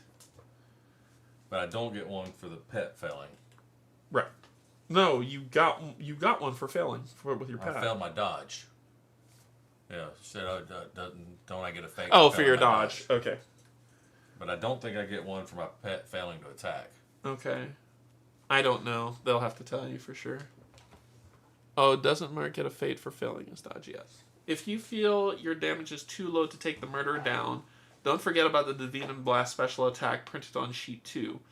You resolve it just like any other action with one exception. The roll includes a Divinum die. When rolling, add a die shown on your Divinum token to your pool of D12s. A Divinum die is not used when counting successes or critical failures. It's only used by the effect of the card itself. When you meet the objective listed on sheet 2, go to the victory entry. If all characters are knocked out, have 0 HP, before that, apply the knocked out rules from the rulebook and go to the defeated entry. Okay. Cool. Okay. That's it. Fight time. So, I mean, they can't activate, so since I'm the only one left, I assume I don't have to pull from the bag. So, I activate. Yeah. Alright. Well...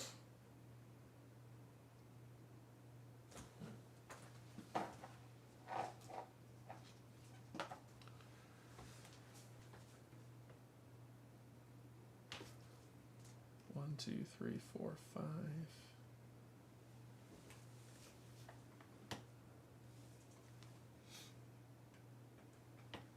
And what's my shot? Within range. They can't be close to me. They have to be 2 or Right. further. That's why it was saying in the tutorial for range, you want to be as far away as you can be. 4, 5. Alright, got him. And then I'll do an agility check with 2.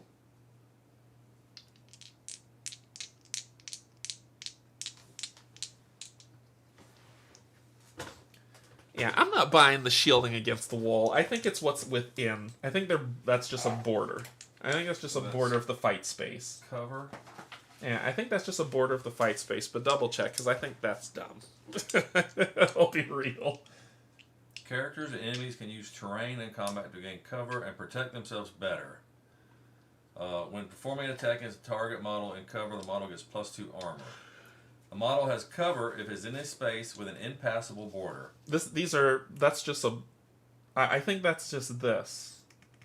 Because otherwise that's silly. I don't know. I mean, it's an impassable border, but... But you can go outside of it anyway. There's nothing on the other side of it. Right, and that's where I was like, I think that's just the bound of the combat area. Okay. So I got 2. Are you gonna need that I can give you a support die. Yeah.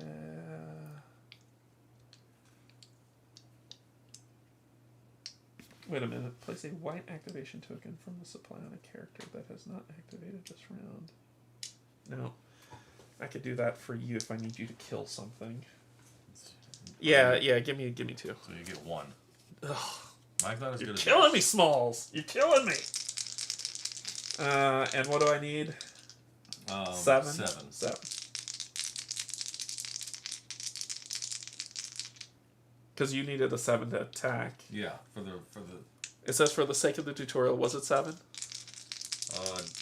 The difficulty of this attack is 7 for attacking him. Okay.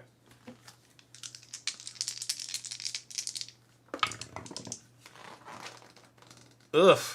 Let's use that fate. Reroll all of them. I got a 9, a 9, and a 6. So that's 2 successes. So that is 2 damage he's going to take. So he takes 2. So he goes to 6. And then this flips this way. And then my pet activates. The old... Okay, so we're just going to open the book. And I just need to not be near any of us when I open this book. Well, you're not near me. Alright, we're just rolling 2 intelligence and I just need a 10. Nope.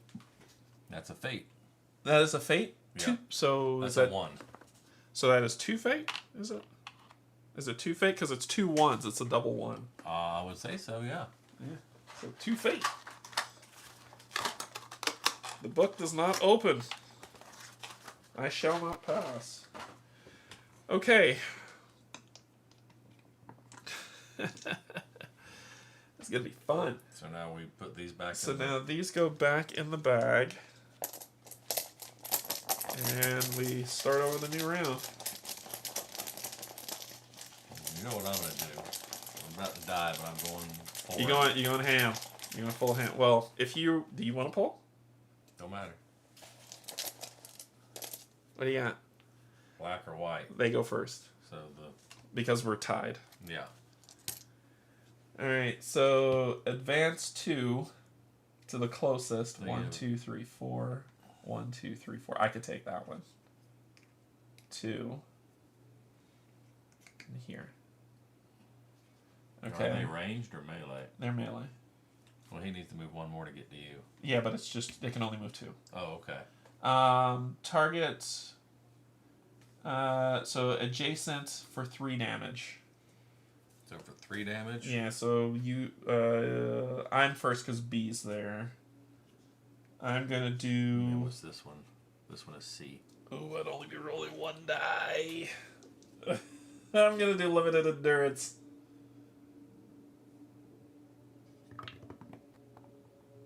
Nine. On a 6. So I will take 2 damage. Going to 4. And then this flips. And then your turn. Oh. You need the crit. You need to succeed in crit. Yeah, I'm going to roll 2 for strength for my endurance. You have fate. Can I help you? I can't help you. until my turn. And I mean, I can refresh that one. You can but it's refresh still, it. It's still 2 dice. It's still 2 dice. What do you want to do? You would either need to crit and pass. There's a better chance of spinning the fate. Is there? Because you might need the reroll. And doing that because that will block 3. Okay. But if I don't get a crit, I'm taking 1 and I'm dying anyways. That's why I said So this I have to get a crit.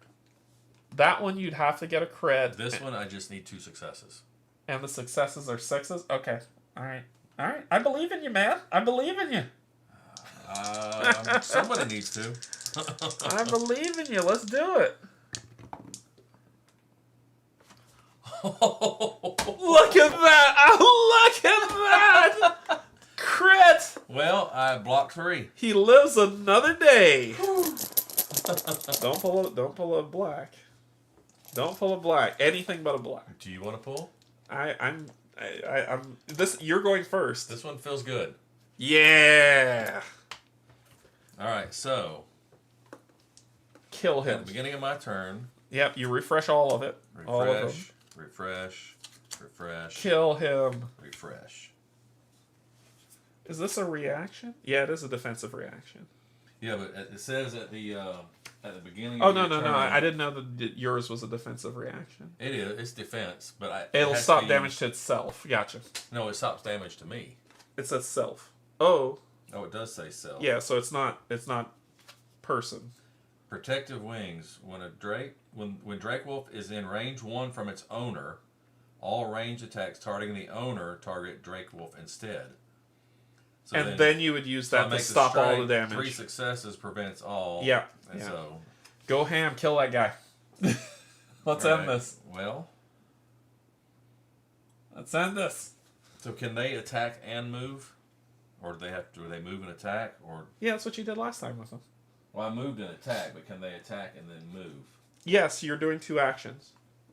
It's Okay. not which 2 actions you could do. Those are the actions you can do. All right.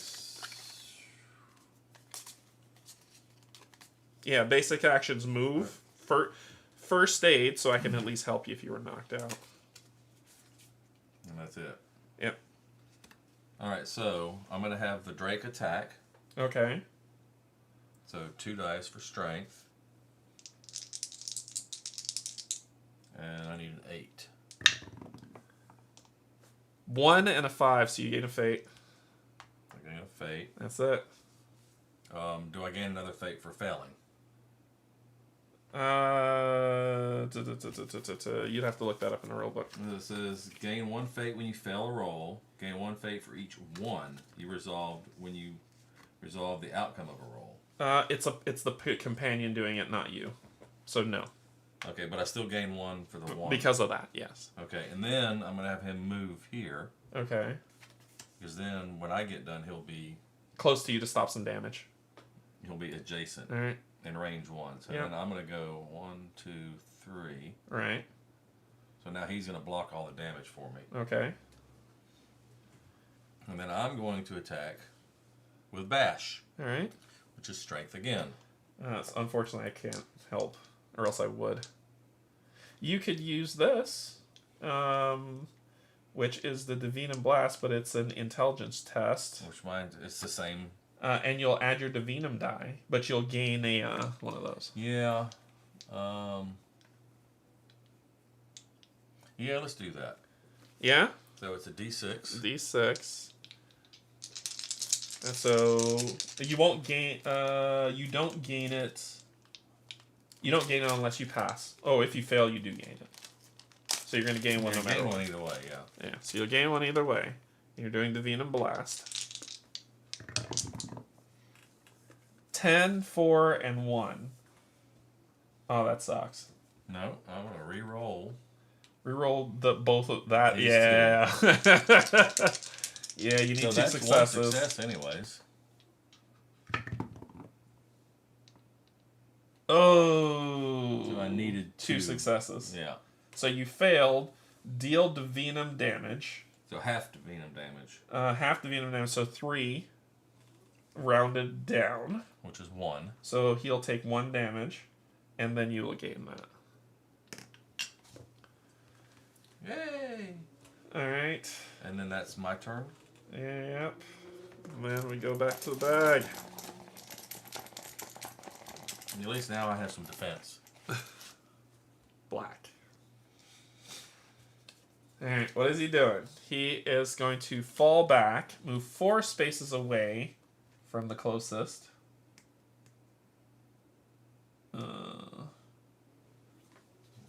That's away from the closest. Yeah, but I can't. He can go through his own, can he? So you would be 1, 2, 3, 4.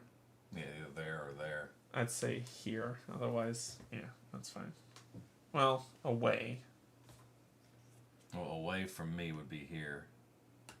1, 2, Well, 3. Well, 1, 2, 3, 4 would technically be here. he was here. Right. So it'd be 1, 2, 1, No, 1, 2. 2, 3. No, that's 2. 1, 2. Oh, I see.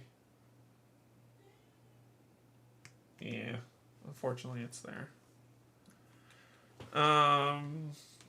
She said, "Isn't it rounded up?"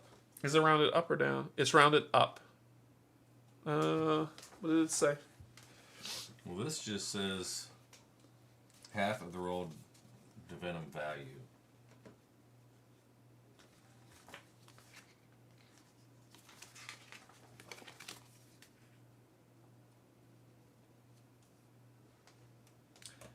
Yeah, it just says half of the roll of Venom value.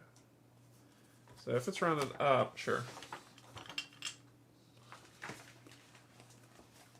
I thought it was rounded down, but it could be rounded up.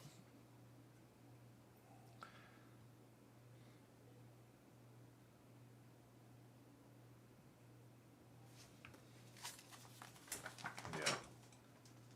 Maybe. We'll see what he does. I'll keep looking here.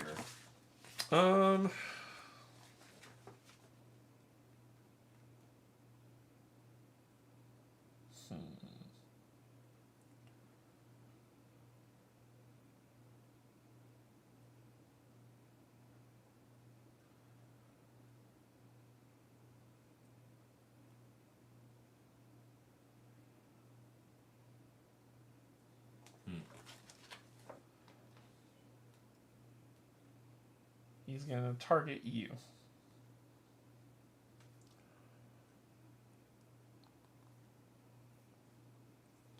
Yeah, we'll say rounded up.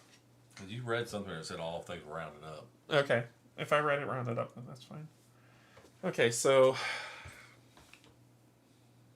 he's gonna attack you for It's a ranged attack, so he's targeting the Drake instead. yeah. So he's gonna deal 3 damage. So I roll 2 strength. Because it's strength. And I need to beat his 7. Entire enemy difficulty level. Yeah, so 7. So he's gonna do 3 damage. So 2 successes, so I block 2. Success prevents 1. And he's doing 3. 3. So So it takes 1. yeah. So you live, and then spell summon a muddling into a triangle space. We didn't kill another one, but it's getting muddling heavy up in here. Here's another one. Into a triangle space. Yeah. Yeah, keep your pet near you, man. And then I don't need to pull again, because once again I'm last. So I'll move 1, 2, 3. Now he has cover. Yeah.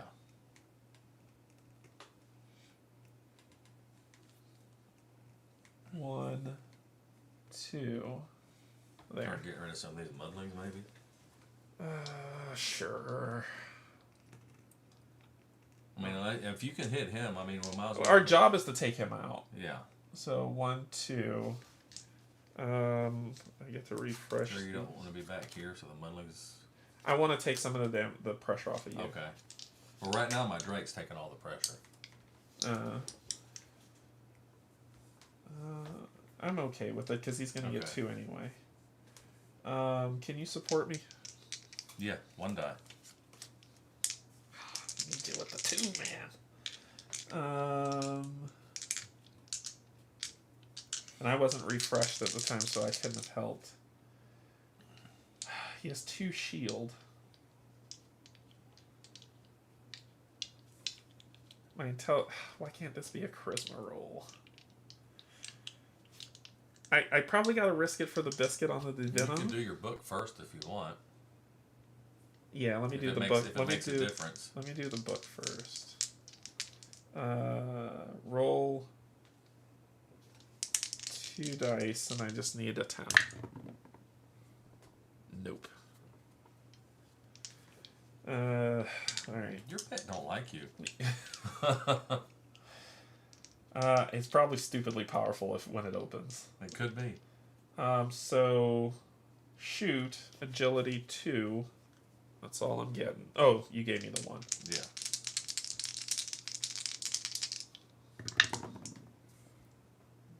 You got a fate and 1 success. So he blocks that. Well, let me spend the fate. Well, I'm going to spend the fate to roll these 2. Yeah, so you don't get the fate yet.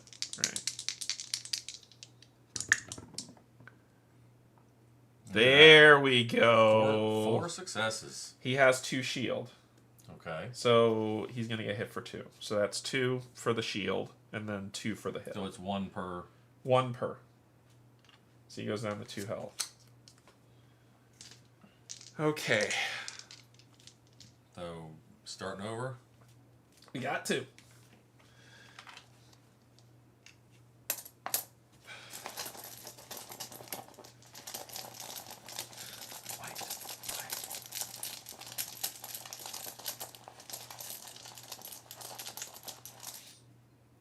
No. Jeez. There's too many of them in there. Advance 2. So That one's gonna go there. So he's gonna come here. 1, 2. And that one's gonna stay. And then this one will move. 1, 2. Okay, so 1 on me and 1 on you. Yeah, pretty much. So you'll go first. You said your pet's blocking for you? Only ranged attacks. Oh. So let me go first. Because he puts his wings over me.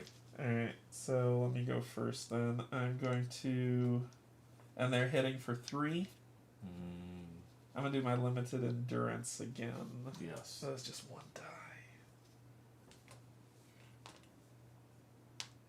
Yeah.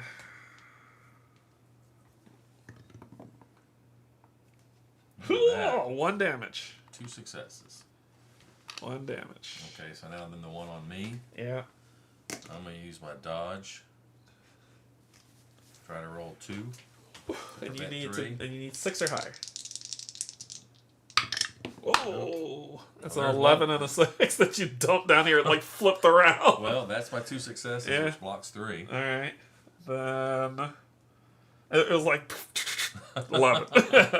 So that's all them. All right. Draw again. Oh, sorry, I forgot to put this at the bottom. He's gonna hit you hard if he goes next. Get hit by Drake. So that's us. That's us. So you want me to go? Can you kill him? You can move through your pet, Yeah. and then you can get behind your pet. I'm gonna leave my pet adjacent to me. Regardless. Yeah, so if you want, you could get right there, which is him and the pet. So if you're here, like if my pet was here, is that still considered range 1? It depends on where you. No. What's the symbol on the card? Because it says if the Drake Wolf is in range 1 from its owner.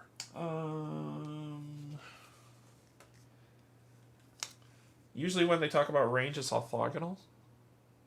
You see mine omits range 1. 2+. But you see the omission of range 1? Yeah, so the command is range 4, and it's every hex. Yeah, so 1 to 4. But it's diagonal also. I don't know. But is that like 1, 2? I think things are treated orthogonally I think you're probably right. in this game.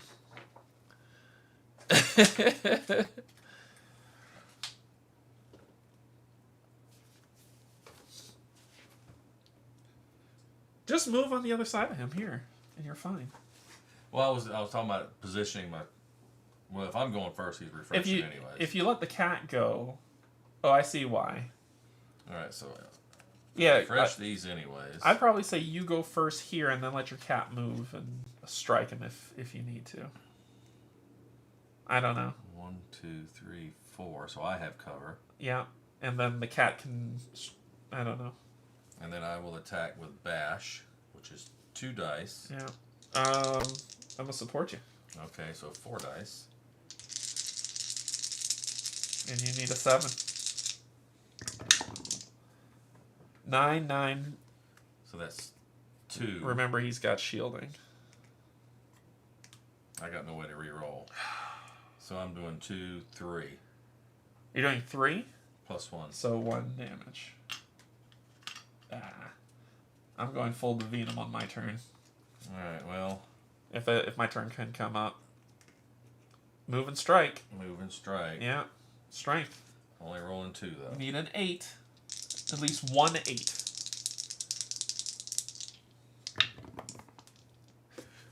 Yes! And I get a fate. Yes! So 1 damage deals 1 damage. Oh, he had shielding. Yeah. Shoot. But I got a fate. But you got a fate. That's okay. And, yeah. So that is not. Did you flip your cat card? Yeah, that is not range 1, I don't believe, because it was talking about adjacent. So. All right. Yeah, someone says diagonal is 2. Yeah. Okay. But I have 2 cover now. You need to go.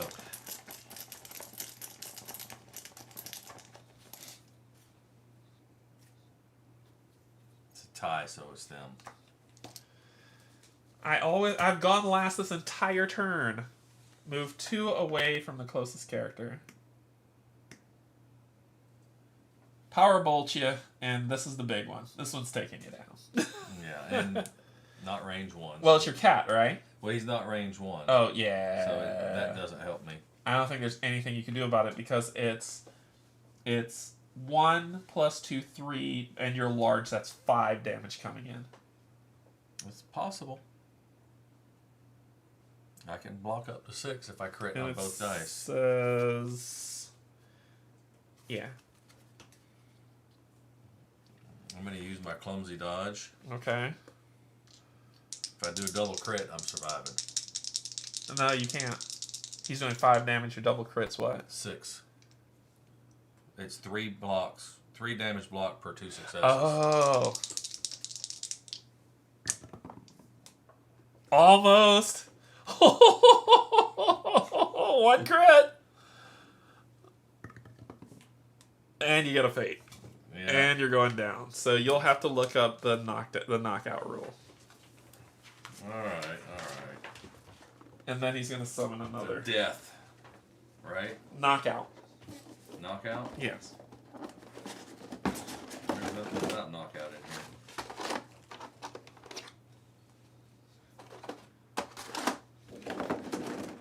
I'm guaranteeing the kill. Knockout and elimination.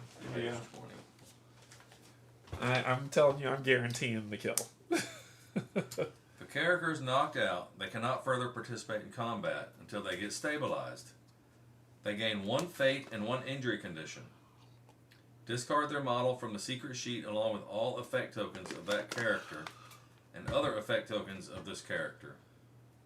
Place 1 effect token of that character in a space where their model was. Other characters may target this effect token with actions that stabilize. Example, first aid. And we're about to end this. Other than that, this character is immune to any effects. Yeah. You're taking an injury? I get a fate and an injury. So there's your injury, and get yourself another fate. And there's your injury condition. So one more injury, and you're dead. I'm almost dead. Yeah, I'm guaranteeing the win So on this one. I remove this. Yeah, and your companion goes with it. And then it says, I guess, place that where I was. So that I can help. So I'm left to go. And I'm using this. Like I said, I'm guaranteeing the win. Well, you gotta succeed first. No, it doesn't matter. He's not against the wall anymore to get shielding.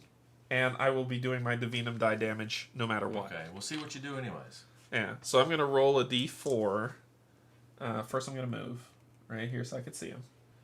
And these would refresh. And then I'm going to do the agility, so I'm doing this. It's no matter what, he's dead. Yeah. You got one success. I got one success. So you failed. Half Divinum. Which is 2 enough. Okay. That's why I said it didn't matter. So we won. Well, don't flip it yet. So let's see what happens. So, sorry, where's the combat on this? Because it said if we won, do something. Do what now? When you meet the objective listed on sheet 2, go to the victory entry. Oh. 75.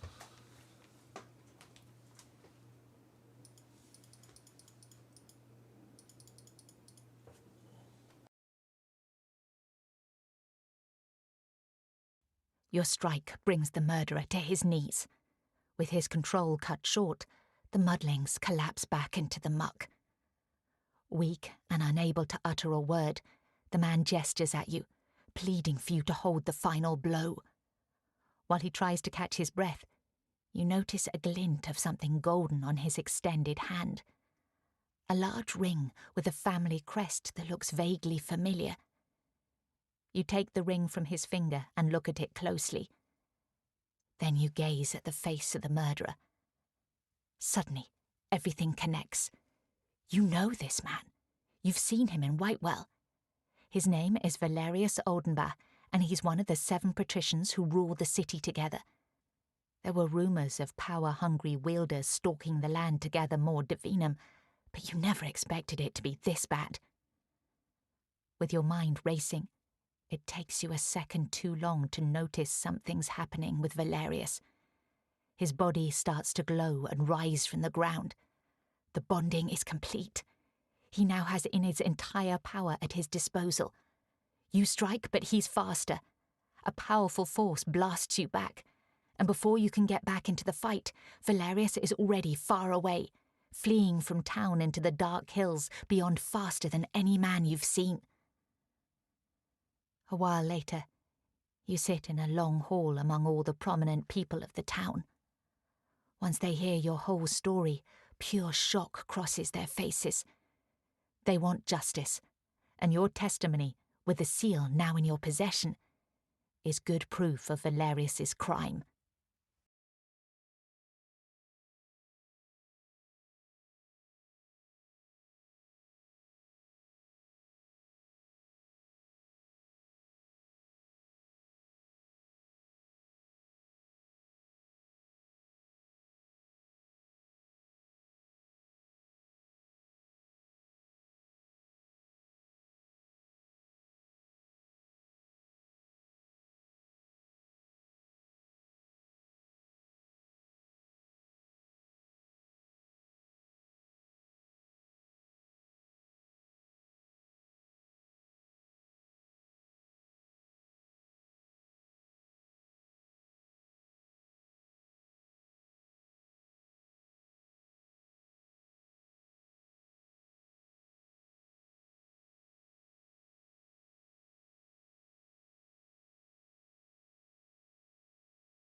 Gummit. Yeah, I just So it's the noble signet. Sorry, artifact brilliance, and then on the other side it's ITW IO2, which is there. So noble signet. So that's what we have.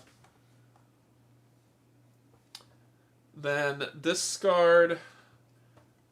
Let's see. Return all activation tokens to the initiative bag. Return all enemy cards and enemy activation cards to the box.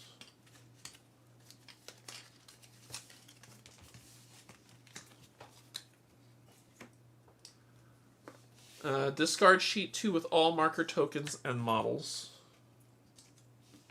Yeah, just pull off. This is me.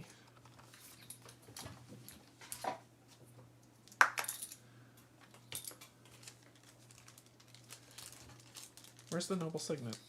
I just had it was in your hand. I know. I'm like Right losing. there. Oh, thank you. Like, So it says gain the item, so who gets to carry this? You're the one that defeated him. Okay. I'll take it. Alright, cool. Alright, let's see. The starting combat you just played did not use some more advanced rules, but the remaining combats for this adventure make full use of them. Before resolving your next combat, read the combat section of the rulebook and the combat example to learn more about supporting each other's roles, which we did. Arena tokens, effect tokens using items, golden rules, and more. Refresh your action cards and refresh all companion cards. Note to refresh any HP lost in combat. Note to refresh any HP lost in combat or try to heal any injuries, you will have to rest. The rest rules will be introduced soon. Okay. Sooner than later, I hope. Each character gains 2 ATT boons. 2 attribute boons. You have just gained your first boon. Boons represent various positive auras, blessings, and modifiers your character may gain. They are placed in 4 boons and terror slots next to your character portrait, the same slots those. The ATT boons you just gained grants you boon tokens with any of the 4 strength, agility, charisma, or intellect. Choose 2 and place them in a free slot. These are not the ones. I'm going to go with strength and agility. You're going with strength? Yeah, strength and agility. Okay, so you will gain a strength boon. And agility, you say? And an agility boon. I will gain... Intelligence and charisma. Yep. An intelligence boon and a charisma boon.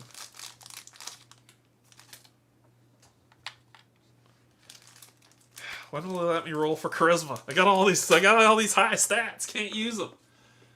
If all 4 slots are filled with boons, you cannot gain any more. If you cannot add a boon because some slots are taken by threat, remove a threat token instead of gaining the boon. Okay. So if we had filled it up, we could have gotten rid of it. So if I gain another boon, I just remove you can remove it, but you won't gain the boon. Right. Just you will for threats you remove and gain the threat. For boons you remove or the terror, yeah. Right. If the type of boon was not specified, you may pick any available boon with the exception of greater boons that are only used when the game specifically asks for them. Specifically. Boons can be used at any moment, allowing you to raise a value or an attribute for 1 use of your choice. After that, the boon is discarded. Okay. For example, you have +1 boon, your strength is 2. If your strength is 3 or higher, go to 101. Otherwise, you may now discard 1 boon to temporarily raise your strength that number. So if something in the book says you need this number, you can use the boon to raise it. Use the boon to raise any number? It says, the example, you have +1 strength boon and strength value of 2. You come upon an entry that says, if your strength is 3 or higher, go to this, otherwise roll strength.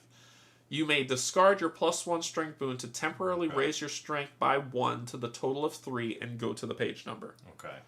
However, immediately after resolving the attack, your strength returns to its normal value. You may also decide to use the boon after the attribute check to raise your strength by 1 during the roll. Okay. Finally, you can keep the boon for later and not use it at all. Go to 80. The discussion moves on to another troubling topic. Leoreth is mortally injured. No one left in the whole of Blackridge can stop the bleeding from her deep wound. The dressings and tourniquet can only keep her alive for so long. With Enid dead, Leoreth is now the strongest wielder of the province, even if she only has a shadow of her teacher's abilities. For this part of Evershade to thrive, she has to live, and the only people who could help her are the priests of Whitewell. Someone has to take Leoreth to the city. A group small enough to travel fast, but capable enough to deal with any dangers of the trail. A group that, once in Whitewell, could make a convincing case against Valerius. Who knows, once he's tried and put to the sword, Lireth may be able to claim back her teacher's divinum. This could bring Nightbloom Crossing into a new era of prosperity. All eyes fall on you, and after a short consideration, you agree to go. Why? What pushed you towards this decision? So we have choices to make. Our choices, good sir. You're in it for justice and vengeance. You're in it for the good of Blackridge. You're in it for personal power. First one. All right. You agreeing with me? Oh, yeah. Okay, so I haven't used this yet. Enid was your friend and the most selfless person you ever knew. You cannot let this crime slide and let Valerius enjoy his new power free from any consequences.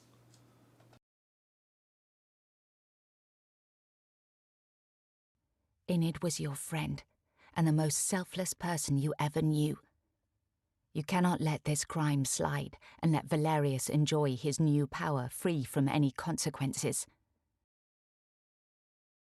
The next day, you set onto a trail with Lireth and all your possessions. Nightbloom Crossing soon disappears behind.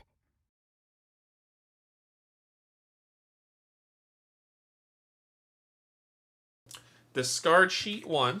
Can you put those back over in the Casey thing?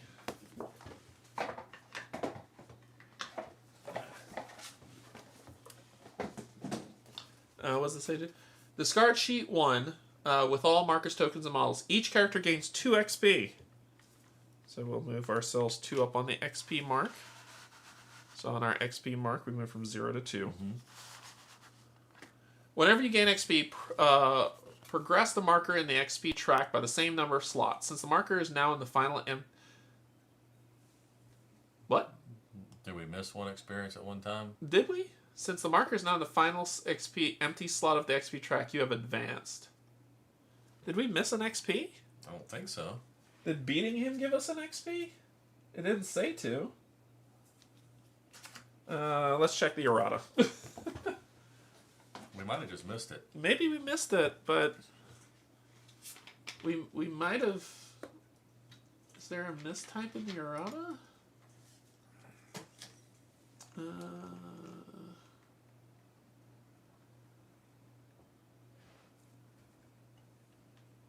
No, it's not saying there's a mistype. Yeah, we must have missed it then. We've been pretty adamant, but sure, sure. One more. I mean, that's what we got to follow the tutorial.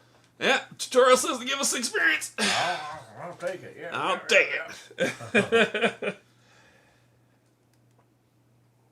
Let me read this. Left out one on the track.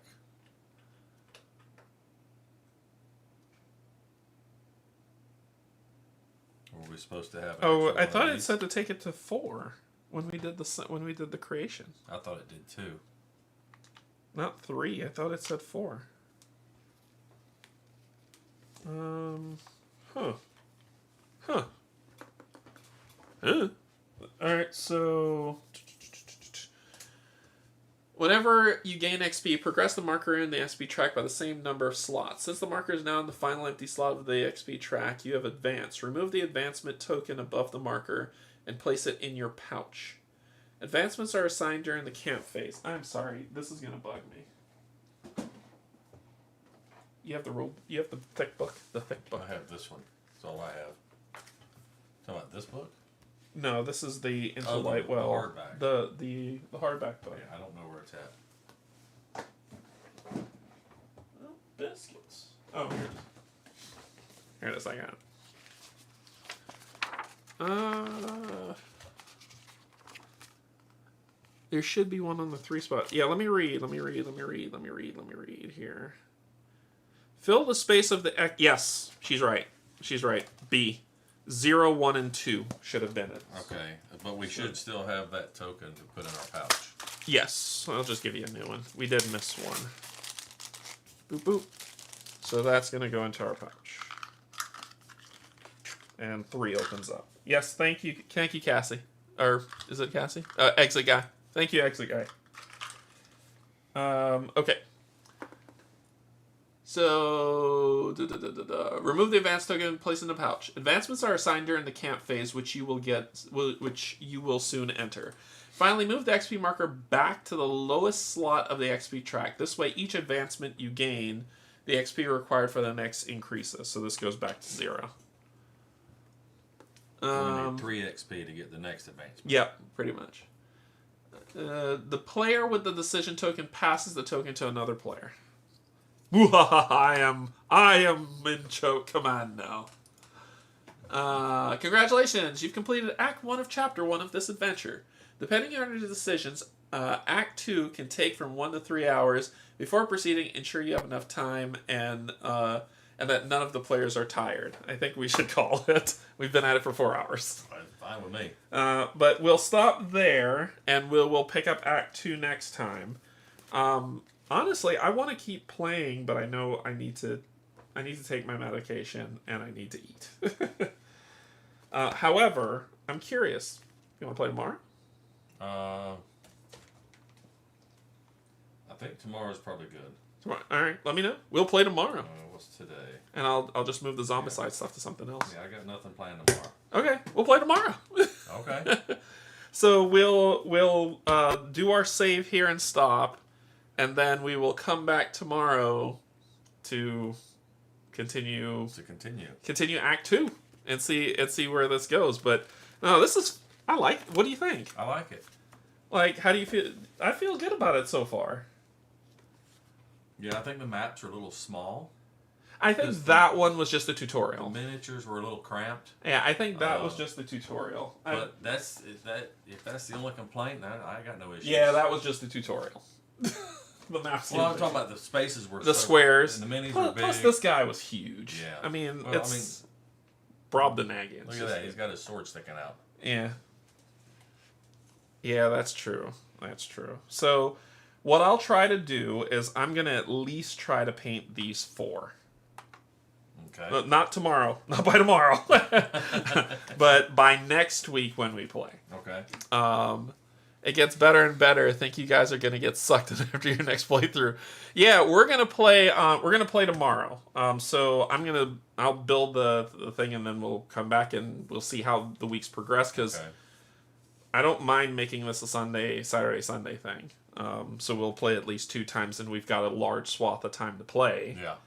So we should make a pretty decent chunk of headway. Okay. Each week, say about worst come to worst about 8 hours, maybe a little less or more. For a week. For tomorrow, I definitely can't go too much past where we're at now. I wouldn't want us to. I think 4 hours is enough. Okay. So we will, like I said, I will after we play tomorrow. That's when I'll try to get at least these 4 painted. Okay. And then as we go throughout the weeks, I'll just start kind of spanning it out, right? So at least our minis will get painted. These are some pretty nice minis. Some nice detail on them for sure. They've always been good with their minis for sure. I mean, there's detail on the inside of his shield. Yeah. I'm very curious to see how character development goes in this game. So good stuff. I love like how simple this is. Mm-hmm. Even combat simple. Check a number, use an ability, roll some die, flip it over. Right. And I like the thing of you have to wait until your turn to refresh. Yeah. Because it stops you from kind of gaming it. You ran a lot of stuff on there. Unless that anytime. Unless the anytime fate thing works. But you definitely relied on this one a lot. You didn't use this one that much. I don't think I used that one at all. Yeah, and I think I used limited endurance, and then came back. And the difference between yours and mine is I have to spend a fate to refresh anytime. I do too. Oh, you do as well? Yeah. Then what's the difference between yours and mine then? So, I don't think there is one. Mine just says limited. So roll for strength against the enemy rating. Yep. Then every success prevents 1 damage or 1 terror. Yeah. What about the numbers at the top here? It's still 2. Yeah. I got nothing.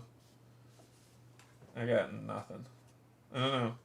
My crucial combat insight is better than your combat insight. Roll for strength. 1 prevents 1 damage.